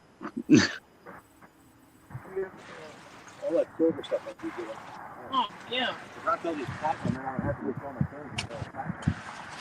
Dad, I don't think you paid me enough to make it something. Make it work. Yeah, I'm not sure what the rules about all that are. It's whether it's like one event at any time during the show, or I know like you're not allowed to swear within the first 30 seconds kind of thing. Right. And then there's, some people get away with, that smoking and drinking and this, it's like, it's just, Yeah, I don't think it'd be Yeah. worth that. I don't think we have enough to make it worth it.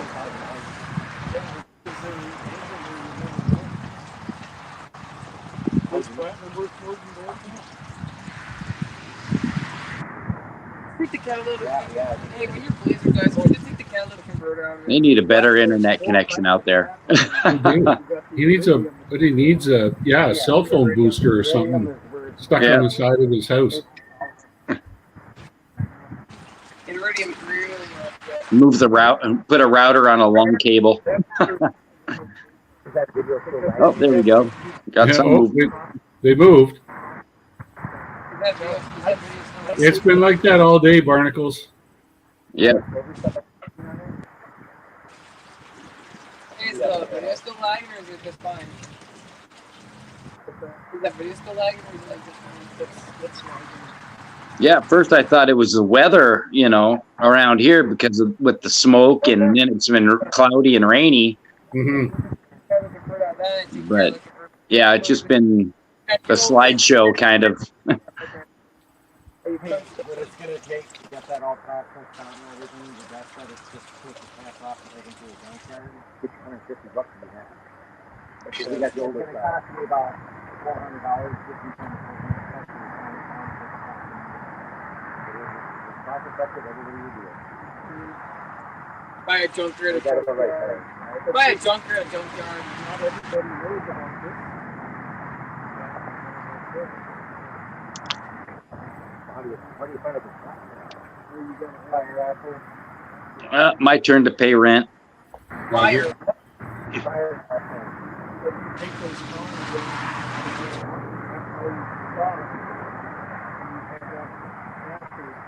and you put it into a smelter, smelt it all down into a solid piece of metal, and then clean it off to get it back to life.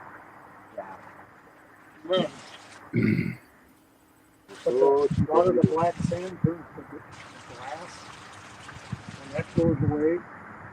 Or you use the base collector like lead.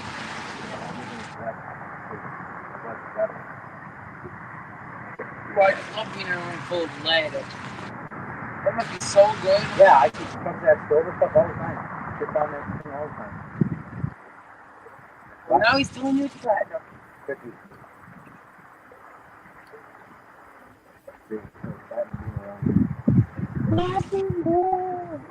I'll make a bunch more Boomtown.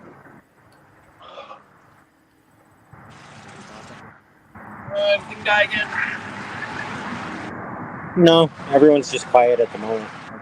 Everybody's quiet. Stacy, Yo. not Stacy. Charlie, can you hear me? Hey, Charlie. Charlie, one of the guys wants to talk to you. He's busy picking gold off the Miller table. Okay, What's up? pick your gold. No, I just wanted them to make me big so I could show you and Ron these specimens. They don't know how to do that on this, so that I have to come over and do that.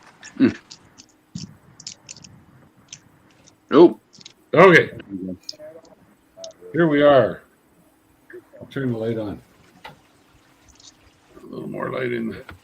So Stacy was asking about peridot. wow. Oh, wow. There's that's a piece of vesicular basalt with a great big honking chunk of peridot crystals, peridot crystals on it. Look at this. Big chunk of rock with some peridot crystals, apparently. They're all pretty small. They're all less than an eighth of an inch, I'd say. Some of them are maybe eighth of an inch. Wow, that's cool as hell. Yeah,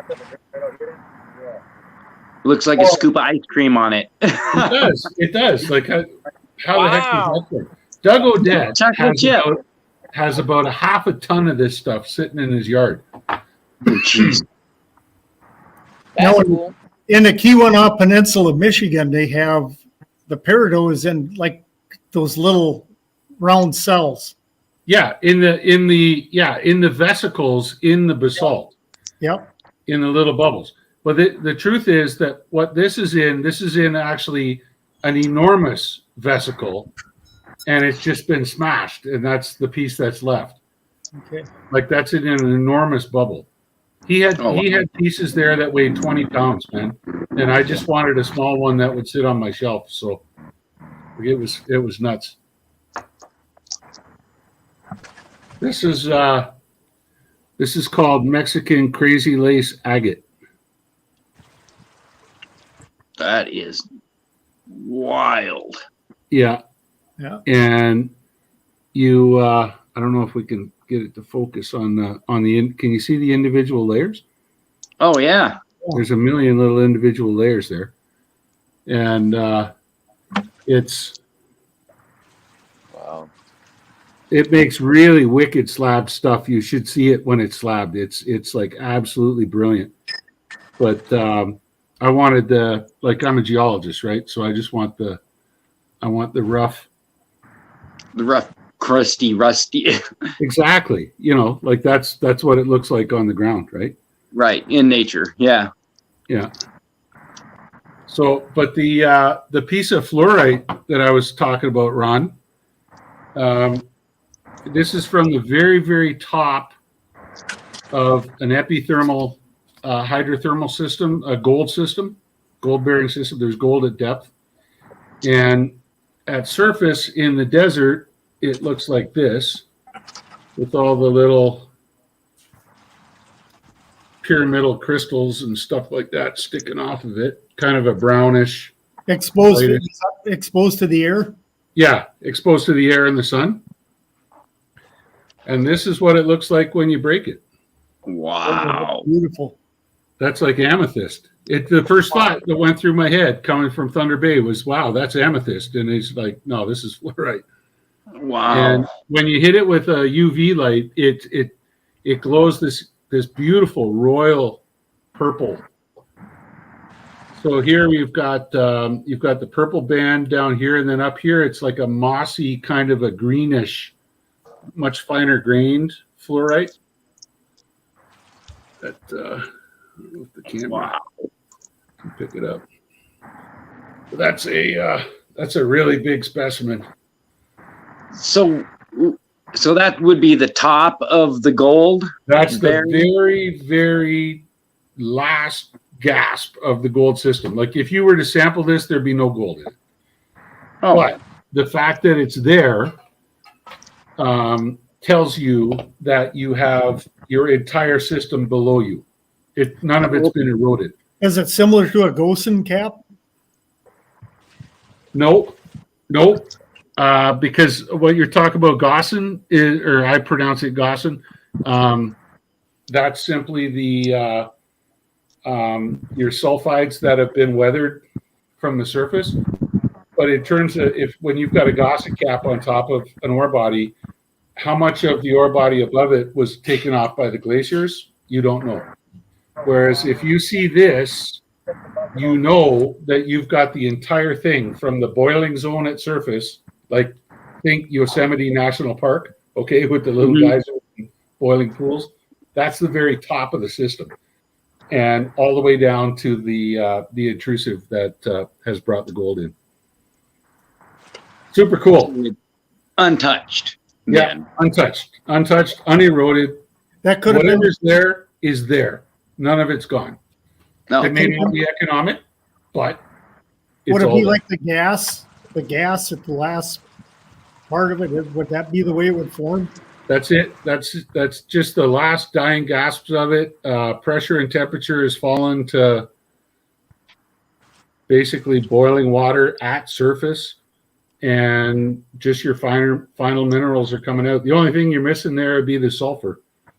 And in this case, this particular deposit is what I call a low sulfidation deposit. There's almost no sulfide associated with it. There is some, but not very much at all. Whereas others are strongly sulfidized. And if you were in a high sulfidation environment, then you would get sulfur crystals at surface. But in this case, you get fluorite. So that's super cool. Yeah. So it's the frosting, and you want the cake underneath. Precisely. That's the frosting right there. Yeah. It's a nice specimen, though. That Oh is. yeah, it's beautiful. Yeah, when I went to the Apache Junction Rockin' Gem Club with Doug Odette, who's also a big YouTuber, or was, he's kind of stepped back a bit now, but he suggested that I don't bother trying to slab this. He said, unless you stabilize it first and pump it full of resin, that when we try to cut this thing, it's just going to fall apart and along crystal boundaries. So I thought, you know what? It's way nicer, just like this. In a like big chunk. Yep. Out of the desert, and it can sit on my shelf just like that. So, oh yeah, what the heck? That is really cool. Yeah, that my whole shop is rougher stuff. I did, because of supply chain issues during COVID, I did get a few polished things in, and now I kind of have to keep them in my shop. But I've kind of been known for my rough stone. In fact, people come here just for that. Yeah. Yeah, I prefer the rough stones myself.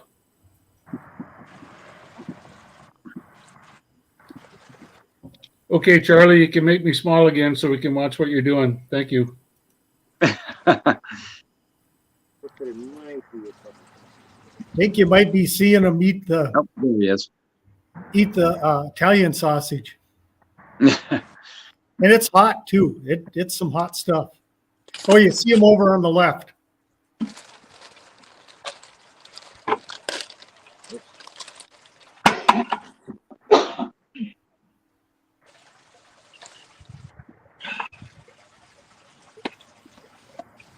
Now I'm in the show.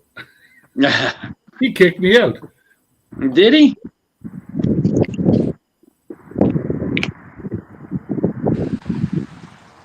Rotworth. I gotta go get one. You got to come out here to get it, Ron. Before the rest of us see go get it. Go for it, Ron, before the birds Get your lunch.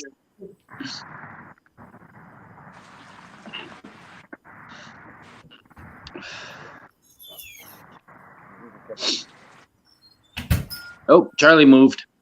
Oh, there he moved again. Yeah. That's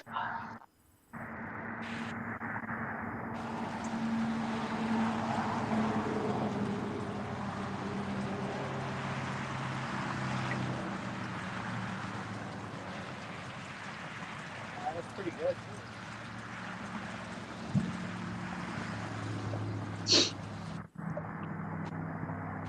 So where was Reg going to? Was he heading clear west? He's going all the way to BC. They're down in southern BC, around the Barkerville area, down close to the Washington state line where the gold rush happened down there.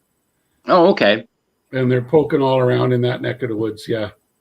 And then I think they might go across to Vancouver Island at some point, because he was talking to that other YouTube guy. Yeah.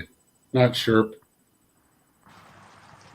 Shepa, something like that. At any rate, SIBO, that's the one. Oh. So he was going to go over and work some of SIBO's claims, I think. Oh, okay.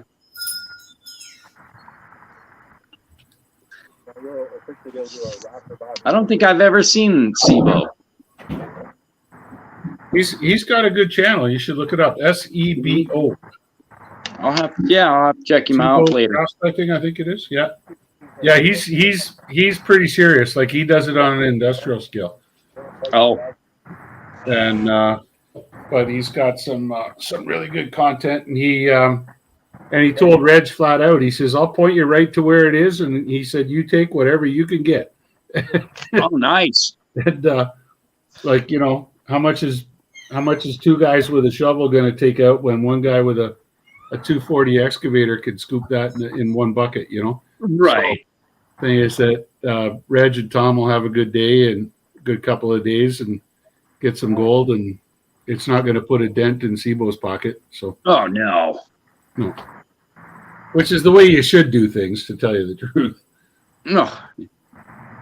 Yeah, somebody with, you know, that big of a mechanized, you know, yeah, 20 25-gallon buckets is nothing for them. You know what I mean? That's like 2 minutes worth of running. I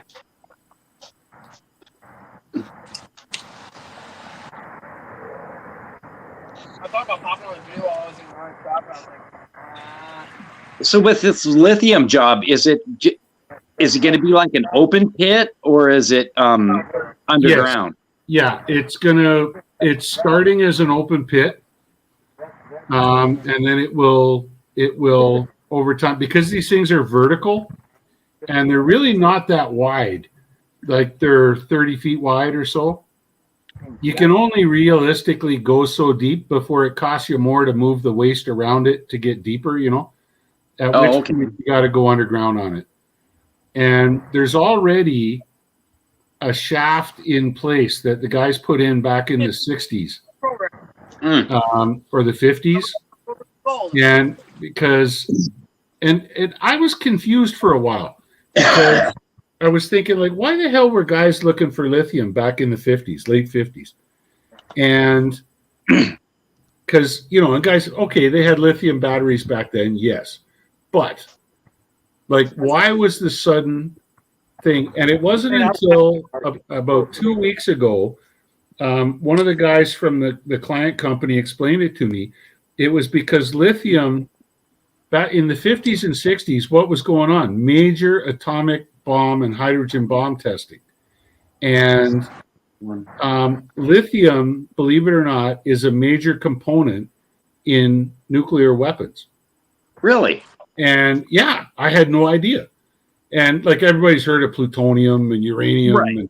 But I mean, lithium, and it's something that's used to coat the parts so that they don't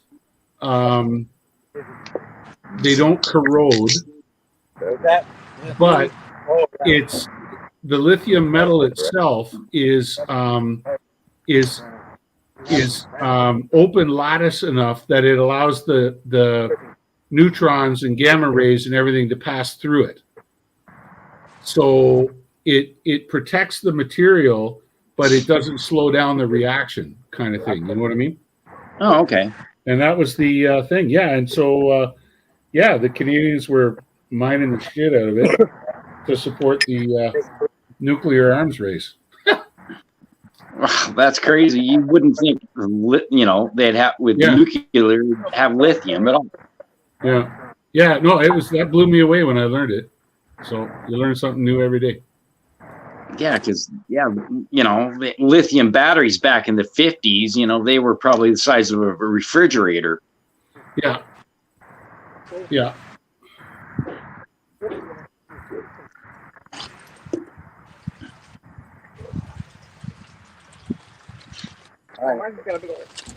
So it was just like a coating then, huh? Yeah, that's the way it was explained to me. Wow. Learn something every day. There you go.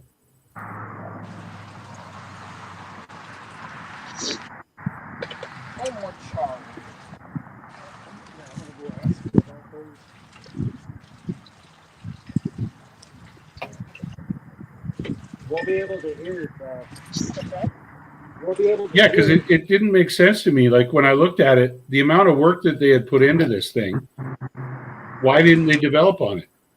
And the reason they didn't develop on it was there was a moratorium on testing nuclear weapons. Right? And that was it. When they stopped testing them, they stopped building more. You know, or the rate they were building at slowed way down. And right. It wasn't profitable then. There was no demand for it. Yeah, the demand dropped off and that was it. 100% no. I was making a joke. How are they doing out there?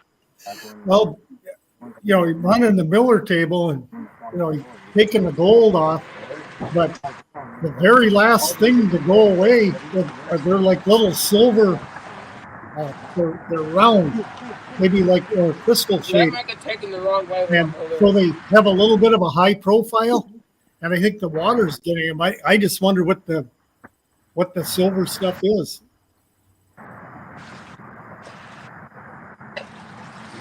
See if Jim would know. I might still got a few more Well, rocks. I mean, if that stuff's coming out of Nugget Lake, Oh, yeah. That's something we do. it No, could be. This is glacial from northeast Wisconsin. So it probably came from you guys. So it could very well be. It could be platinum group elements. There's another They're- bait. Another one. They're harder. They're harder than gold. How are you not seeing these, Dad? They're not as malleable as gold. I used to be the chief geologist at the Lac Brazil palladium mine, platinum and palladium mine, just north of Thunder Bay, There's and the ice went from here to there. So it's conceivable that's what they're seeing. real babe. Now, would that be That's in actually a crystal decent size right form, there. or would Would it it just be- break off that way? What's that? Would it just break off that way, or would it be in like crystal form? It shouldn't be crystalline. No, if it's glacial, it'll have been transported. It'll be rounded. Yeah, it's rounded. Yeah, That was my first spoonful. Go, Trevor, go grab the but it's Jolly it's, Fit Podium. it's not nearly as soft as gold is, so it won't flatten out Sure. into flakes Sorry, the way I'll that just gold put will. Given the Anything I'll same, just you put know, down. if they all move the same distance, the platinum group elements will be more chunky, and the gold will be flatter. Now, would you be able to get this out by processing it electronically? Yeah. Now that's a chemical process, and it's something that you really don't want to get into. It's like awkward. That comes down to the platinum. It goes beyond the Aqua Regia thing. It gets it gets pretty complex. You're farther ahead at that point to simply put it all together in a little batch and send it off to a refiner and say, how much will you give me for this? And let them do it. Far down. Straight down. Very good. So we should save a batch of it and then have it assayed then, huh? Yeah, if you got a buddy with an XRF, or like a lot of jewelry stores have XRFs, you could, if you can separate out the silvery looking material and get enough of it all together in one spot, they can hit it with the XRF and they'll tell you what it is.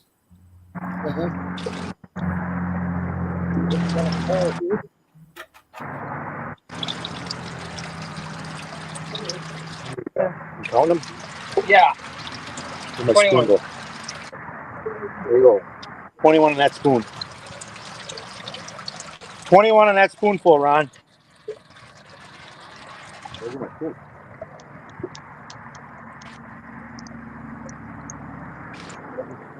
It's on the floor, the ground. Sorry. Hey, Jocko, what's up? Hey, Jocko.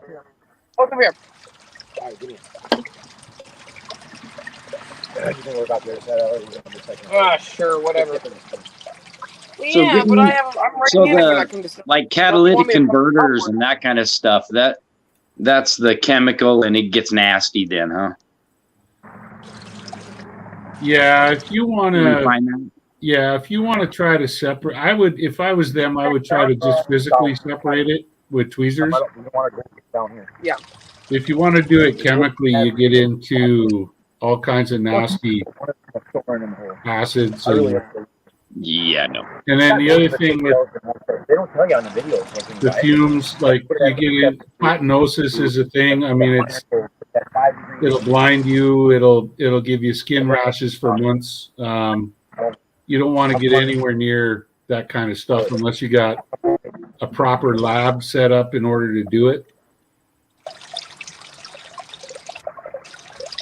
I mean, farther ahead, just to keep it in a little vial. I mean, if you've got, 0.2 of a gram of it, just keep it in a little vial as a curiosity and say, here it is, look at that. Here we got 21 pieces in one scoop. and I just Yeah. sucked up 2 more. We send all Or, our no, that was 3. when we're dismantling cars. You know, that's one of the big things the company wants is all the catalytic converters out of the Sure. cars. They're worth big money, yeah. Yeah, 24. Oh, Yeah.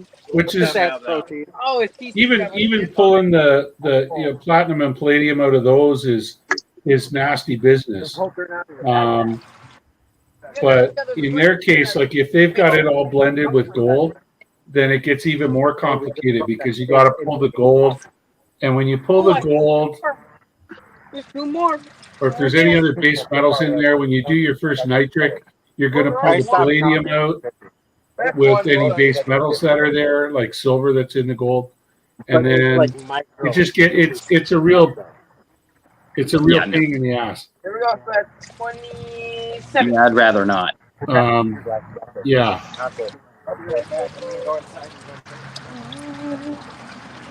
See, they'd have to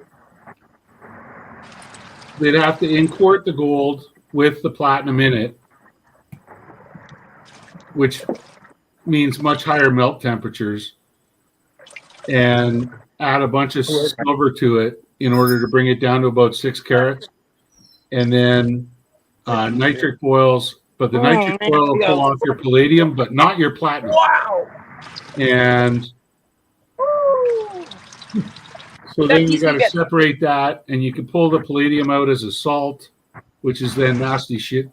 And you gotta sieve that off. Then you would go to like an Aqua Regia, so that'll pull your gold out. It'll leave your platinum behind, and maybe your rhodium. And then you got to go to a completely different method to pull your rhodium. It's way easier just to keep it all together and hand it to a refinery and say, how much will you pay me for this? And they'll do their tests on it, and they'll say, here's a check for $300. Show them what I did to And you say, thank you very much, and go buy your wife dinner. Yeah. Yeah, Black Butcher. This is what I did right here. Yeah, yo. I had myself in the eyebrow right here with the cat's paw. And oh no! Blue. Look at that. I about knocked myself out. Everything went white, and I It was looks like it. Holy jumping, man!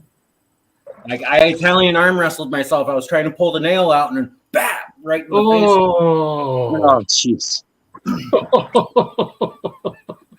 So yeah, my eye is still all tender and sore. So He's gonna. I have when I walk out into the sun because otherwise, like, He's gonna start a new channel, and it's for those instant fails. yeah. Called knock yourself out. Yeah. I just wanted to come in and show him that Yeah. because you can't see it out there. Yeah. Yeah, you can't see it outside when he's got his shades on. Yeah,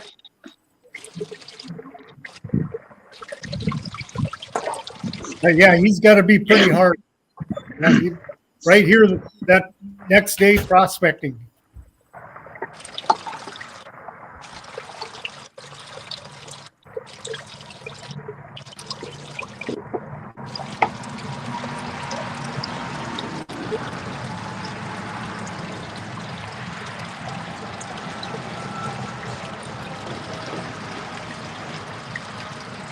Sounds like they're doing pretty good on spec count on that table.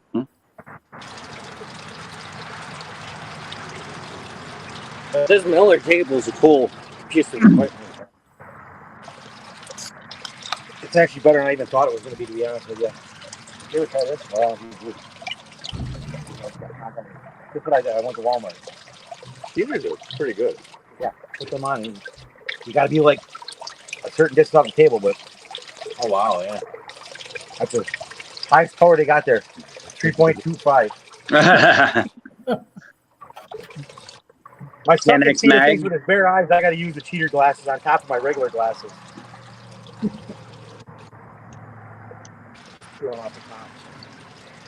Straight up pull the gecko look and get like real close and be like, Pick the gold up. But yeah, Charles like, oh, can't you see all that gold in there? So I was like, oh, yeah, there it is. Hey, Peg, you here? I kind of roughed up the handle, so I think all my gold settled to the bottom now. I'm not gonna get it out till the end. See, so I keep doing that. You know, all my gold's going. Yeah, Wade, see if you can capture some of those little white dots there. Look at them. I've got some in my snuffer that I captured. Yeah, we'll look at them under Like the. I stopped them and I sucked them up. There's a nice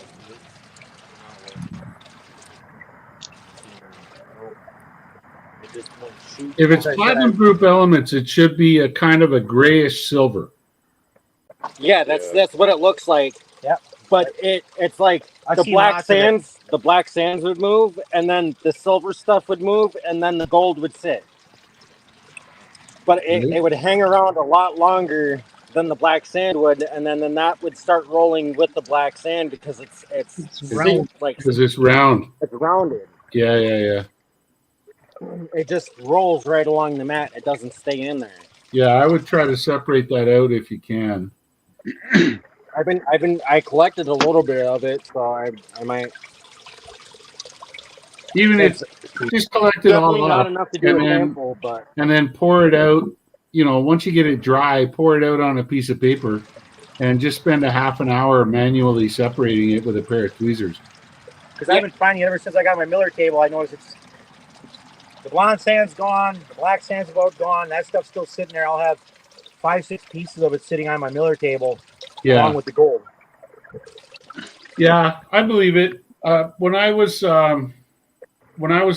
chief geo up at the Lac des Îles mine, I had a guy, just a complete stranger from Wisconsin, send me up a sample that he swore had palladium in it. And I looked at it. I'm like, there's no way in hell there's palladium in here. And I called him and he says, look very carefully and you'll see there's these little tiny nuggets in the rock. And there was. And so I sent it into my assay lab at the mine, and sure enough, it came back. It was palladium and platinum. And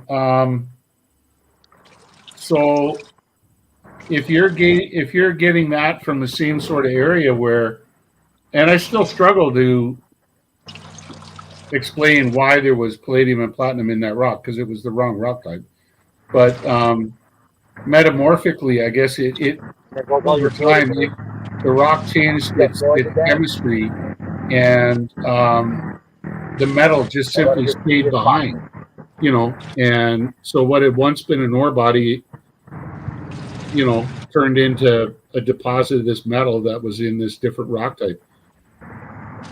Yeah, how did he know? He had it acid. Oh. And he said this is palladium, and would you take a closer look at it, and what can you tell me about it? And he sent me up, and I mean, these things were small, man. They were like 1 millimeter, maybe 2 millimeters, the largest kind of piece of the You don't want to stuff walk around and think that's in the rock. really good. And they were tiny, but they clearly, when I looked at them, they looked exactly like platinum group elements. So. Yeah, that's silver stuff. I've been finding it all the time. We'll have to try and figure out what speed we can run that at where the black sand still moves, but that stuff kind of stays. So we'll play around with this stuff that we have in here because we got a buttload of it. And we'll figure out what speed we have to have the water at where the black sand moves and that stays still. And we'll separate that into another snuffer and try and figure out what it is. Yeah. It's the only way I see of it doing it.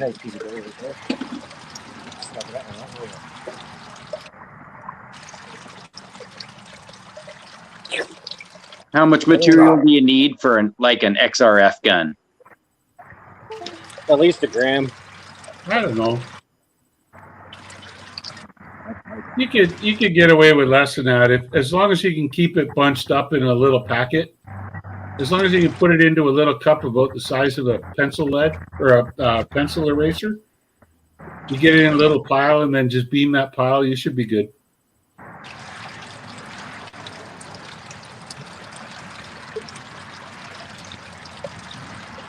Yeah, but like these dots that we're talking about here, Jim, they're like talcum powder sized pieces. Oh, really?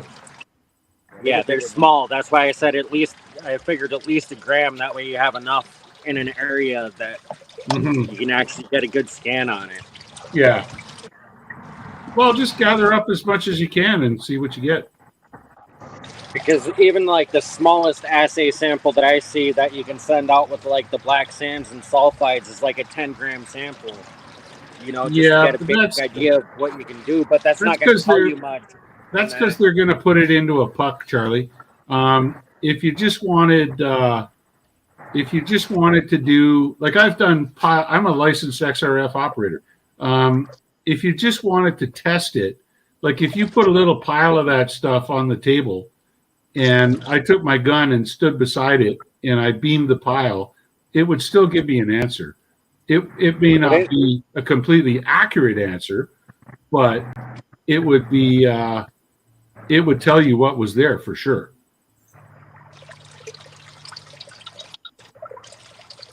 Right. What's Just up, Jocko? How you doing? don't sit down with your family organs underneath the table when you're beaming through the table with the gun. That's all. Hey, I ain't having any more kids, so beam away, Scotty. Beam away, Scotty. I'm giving her all she's got. There you go. Stand on the foot X-ray. Yeah, it's what XRF's one of those things that when you shoot your buddy, it won't kill him now, but it'll kill him about 40 years from now. Guaranteed. Guaranteed.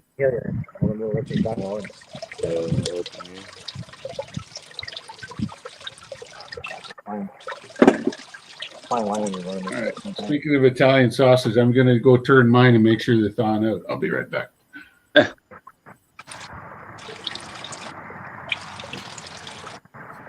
Wash all the clowns away. Wipe all the darks back up again for a second time. Yeah, different stuff like that. And I figure sometimes if there's some little stuff trying to get down with the black. But you can see that silver stuff in it from here. I've seen bigger stuff than that. But it is, I don't know. But in that hole that we were in, there was a lot more of it than what he's got.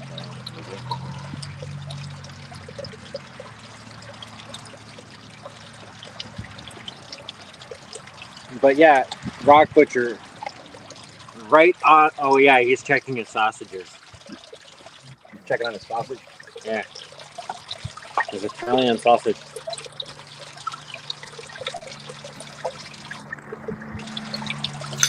But we were digging this stuff right off of bedrock, and literally like right on the bedrock, there's like this rusty red color right on the stone of the bedrock.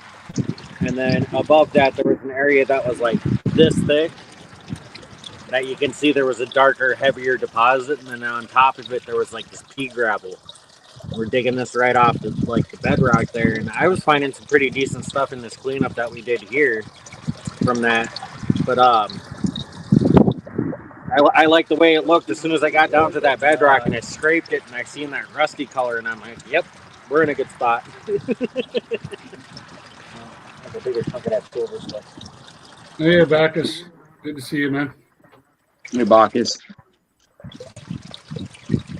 Gotta make sure I don't lean on the table.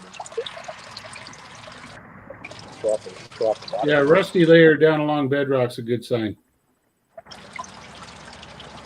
That's your groundwater moving through your heavies, and there's enough irons in the heavies to make rust. So if you got that many heavies there, you're going to have gold if it's around.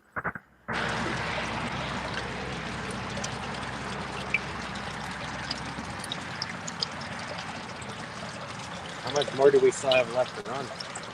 You want the tooth or you want the light one? Guys, we got this to run. So this is the test on the.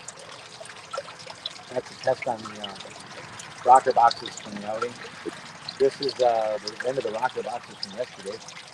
So the only thing that's really left, I think, is right behind you, which is the seat clean on that from last weekend. Here and there. Yeah, next time any of you guys do a video out there, you should make some footage of it and put it on there so these guys can see what you're contending with. Yeah. I mean, I do have a couple videos coming up from our last 2 outings. They're still in editing.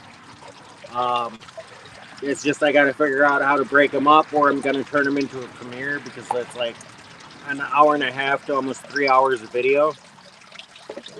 So it's either going to be a multi-part video or it's going to be a premiere. So that's what I'm trying to figure out on yet. Yeah, my problem is I go to shoot video, I do a little bit, and then I get busy and find stuff, and then it's like, oh, I forgot to forgot to record more. Yeah, see, with me, I typically just set it down and hit record and then walk away. So it records pretty much everything unless I pick up the camera itself and then it stopped, and then I go to what I want to go do and then record again. So yeah, I have like 3-4 hours of footage most times when we go out. Bunch of B-roll shots and stuff like that I take. It's a lot of record time. Right there. Oh, yeah, there's one. We still got 3 people in here. We've been live for almost 4 hours now.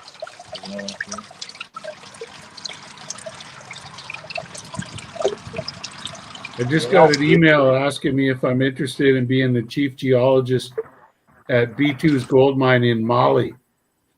Yes, so I can go and deal with Boko Haram. No, Right. not Oh, interested. there's 4, 5. Yeah, there's a lot of trouble going on over there right now in that area. Can't 1, 2, 3, 4. 5. 1, 2, 3, 4, 5. That one coming out there. I think another 2 weeks and they're going to be looking for an entire mine staff.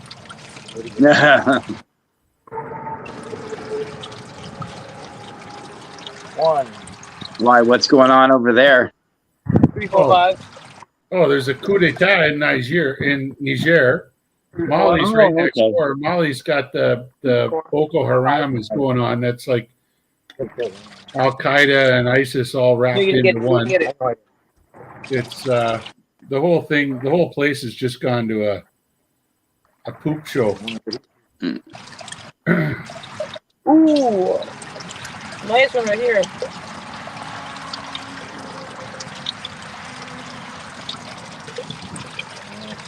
We have Trevor over here, the young eyes, to spot all the really tiny stuff, because all of us older guys can't see it. Even with the cheater glasses. Even with the cheater glasses and the 10 times magnification loot, we still have a hard time seeing it. But this kid can just stand from like 3 feet away and be like, "You missed like 12 pieces." Do you have a little sinkhole in that Miller table that with a bottle underneath it you can brush the stuff into, or? No, this one doesn't have that. That's why we got to snuffer it up. You talk about this one? You're snuffering it all. Okay. No, that's just your safety catch. He's No, sucking. on these now? That's your actual when you're done? You scrape all the You gold scrape to all there the and then in you there, just suck it up snuffer in all that. at It's once. basically like froth. Okay, well, I've always seen that as the safety catch. But typically, the ones that he's talking about, there's a depression right here. Yeah. With the bottle that you screw it Yep. underneath it. Yep, Kevin's got one of those. Kevin's got one of those. Kevin's got one of those, yeah. So on this one, you're supposed to leave it all up here until you're done, and you scrape it all into this trough but here. You brush it. Yeah, use a camel hair brush or whatever to brush it in. That's all just Blondie scraping away. Give it one more brush up here in case there's any fine stuff. Got eagle eye at it. Take off my cheater glasses. There we Now go. you can see. It's great when you're like within a foot of the table. I am the cheater glasses. You don't need cheater glasses because I am the cheater glasses. I don't see nothing. Good. Charlie, taking more tips over there. It's my first time driving it. Good. Oh. All right. What's next up?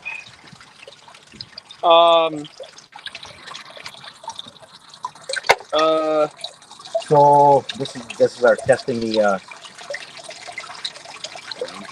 tailings from the rocker box is what's in the sluice here.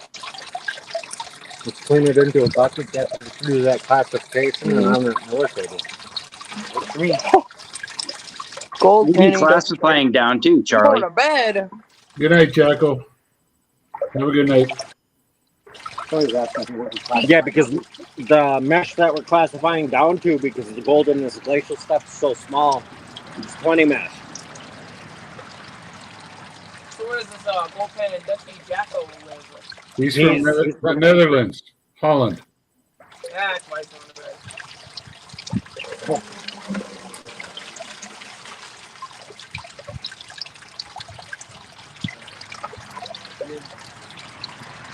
Just like the one thing. You're a little bit more. Ooh. Just over there with that. Oh, okay. Oh, there we go. I was wondering, just pop it in. Oh, see, we're just going to do a quick event. All right. Let's leave one have a grip on there. Okay.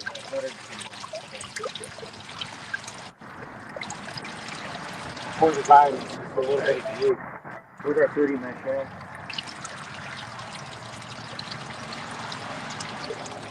It's 20 mesh, I mean.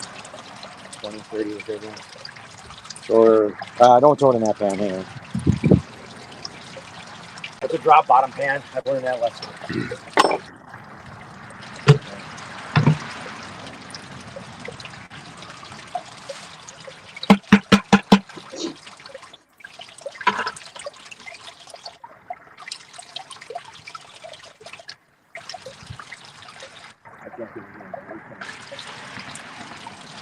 How's it looking? Stay that way. Yep. All right, Charlie, go put this in our pail of buckets for now. The pile of buckets.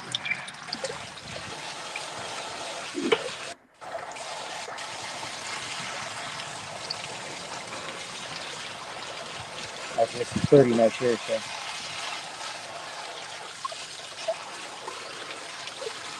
I thought I seen maybe 2 pieces of gold in there.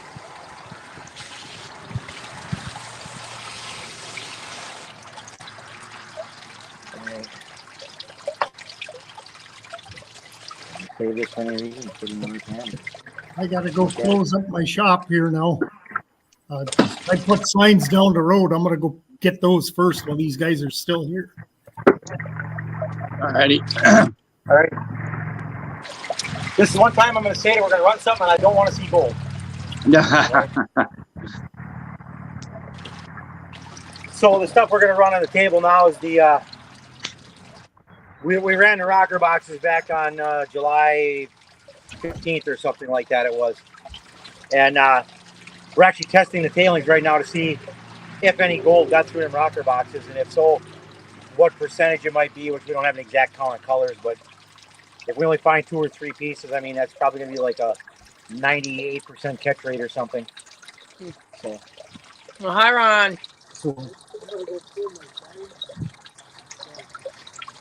Oh, dang, it's already 4:18. Holy crap.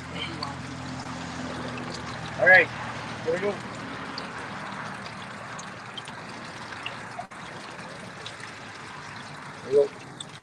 A day of mining goes by fast. Well, there's when you got stuff to do like this.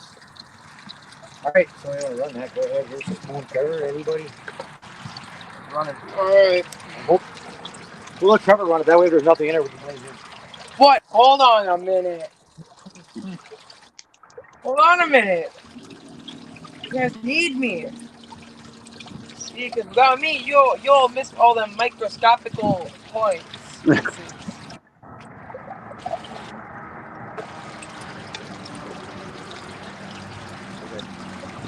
Oh, Trevor, that might holy mackerel, dude. Yeah, I know. It fell off.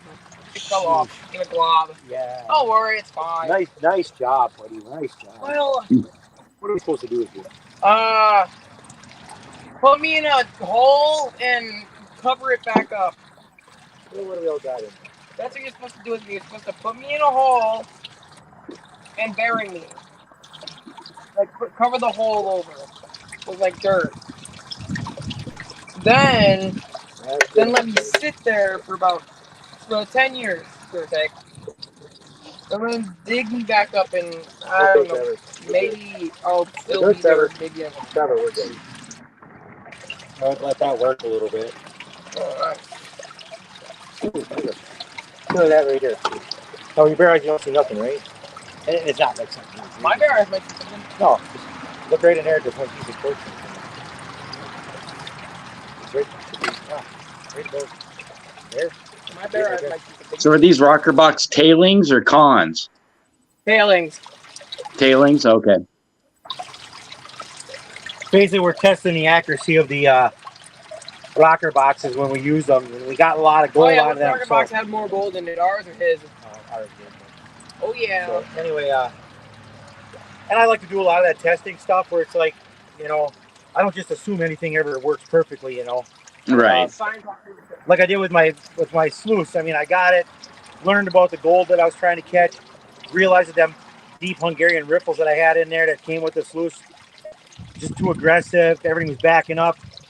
Too much was flying over the top, and so I saved a lot of material and went back, put that bracket on, worked out really good.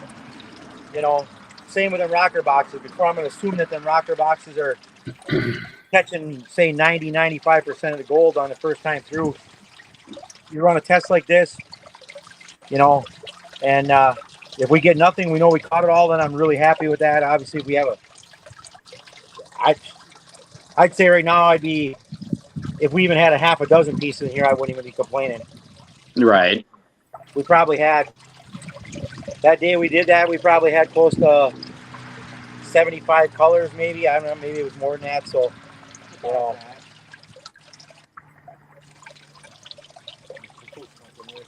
Small garden kits and stuff. But the way them rocker boxes work, I'm not expecting to pretty much see anything, but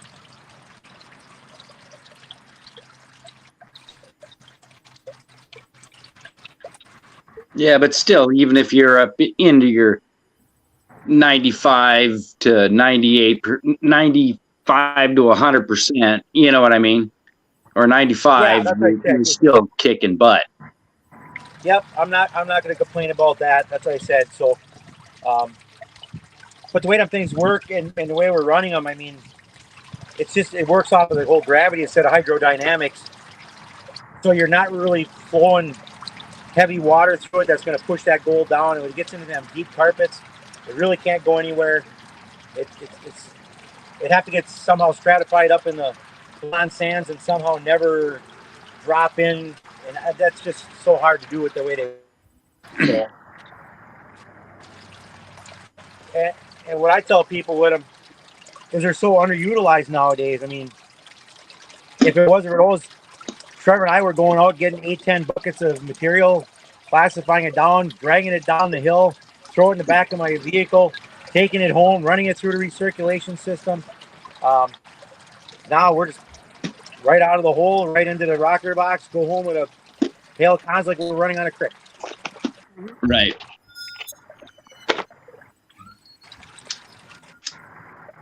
Yeah, I'm not seeing anything so far. Yeah, anytime you got 90% plus, you should be happy about it.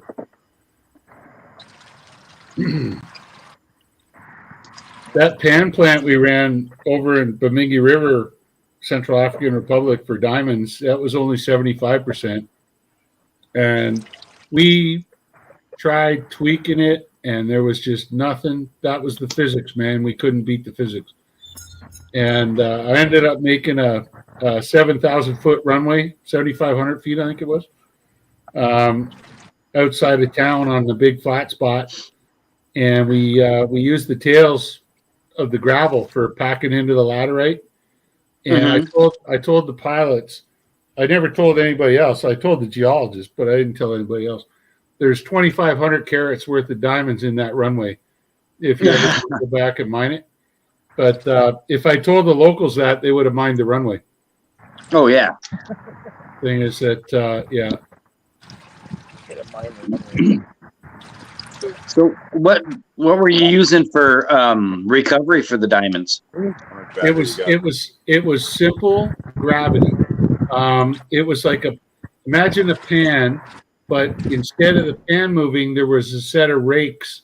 There was a central axis, drive axis that went up through the middle of the pan with radiating arms coming off of it and rakes which had a tighter angle on the inside and a shallower angle to the outside. The battery. And it would make the light material, or maybe the other way around. The light material would go to the inside of the pan.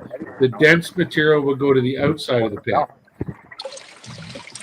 And one of the main components there was you needed to have enough clay. Believe it or not, like clay is your enemy, but you needed to have enough clay in solution in the water, because once you get clay in the water, it increases the density of the water, and it actually helps you with gravity separation. Oh, okay. And so so every once in a while we had a little trapdoor on the outside of the pan, and every once in a while they would open that a crack, and they would catch some in a bucket, and we had a very special scale that you would hang the bucket on, and when your bucket was so full, it should weigh X, and when it weighed X, then you pull the cons and you run it through the machine and you recover your diamonds. And it worked pretty good, but we tried rerunning stuff and adding clay to it and everything else, and it was just you were getting 75% of the 25% you lost when you could be mining 100% stuff out of the pit. You know what I mean? So you're wasting your time. And that was the point in my life as a geologist where I truly learned the difference between waste and ore. And, it's like, stop wasting your time going after that. This stuff over here is far richer. I think I've seen they have, I think, an old one of those at what is that, Crater of Diamonds, maybe in Arkansas. We'll have a pan plant. Yeah, it's an old technology. Well, part of it is I got the old. I probably should put a board on it. Yeah, it kind of just looks like a big tub or something, and has little ports on the outside. Yeah. Okay, yeah. Big flat pan. It's like 20 feet across. Yep. With an axle going right up through the center of it. Yeah. Yeah, I think I've seen one at one of the Creator of the Diamond guys who goes there a lot. Did a little video on it. Yeah. Yeah, guys, I think we might end this because there's only 2 other people in the chat room right now. Might have to do another video on the reveals of gold another time. All right. Sounds good, Charlie. All right. It's up to you, man. Yeah, if we had more people in here, I would keep it going, but there's only 2 people. It really doesn't pay to keep running the show for, just 2 people. Yeah, I put it out on my community tab, but plus we've been live for like 4 hours already. Yeah. Yeah, 3:58. But for you guys, we could always go backstage and still hang out and talk there. I mean, that's all right. I got to start cooking for these kids anyway, so I'll bail. Yeah, I got to get some stuff done too. Well, that's all right. If you guys want to know before you're out, I can tell you this so much. We haven't found one piece of gold yet in the tailings from the rocker boxes. So. Wow. Oh, nice. That's good. That is good. Spoonfuls left, so we're probably looking at pretty close to 100% then. Well, that's pretty cool. The carpet in there. But thank you guys for joining us. Thanks everybody who's still here. Those that may have just popped in because I've seen the count go up to 3. Drop a thumbs up. Thanks for watching. Go back and watch all the stuff that we've done today. It was a lot of work. But thanks for coming, and here's that outro.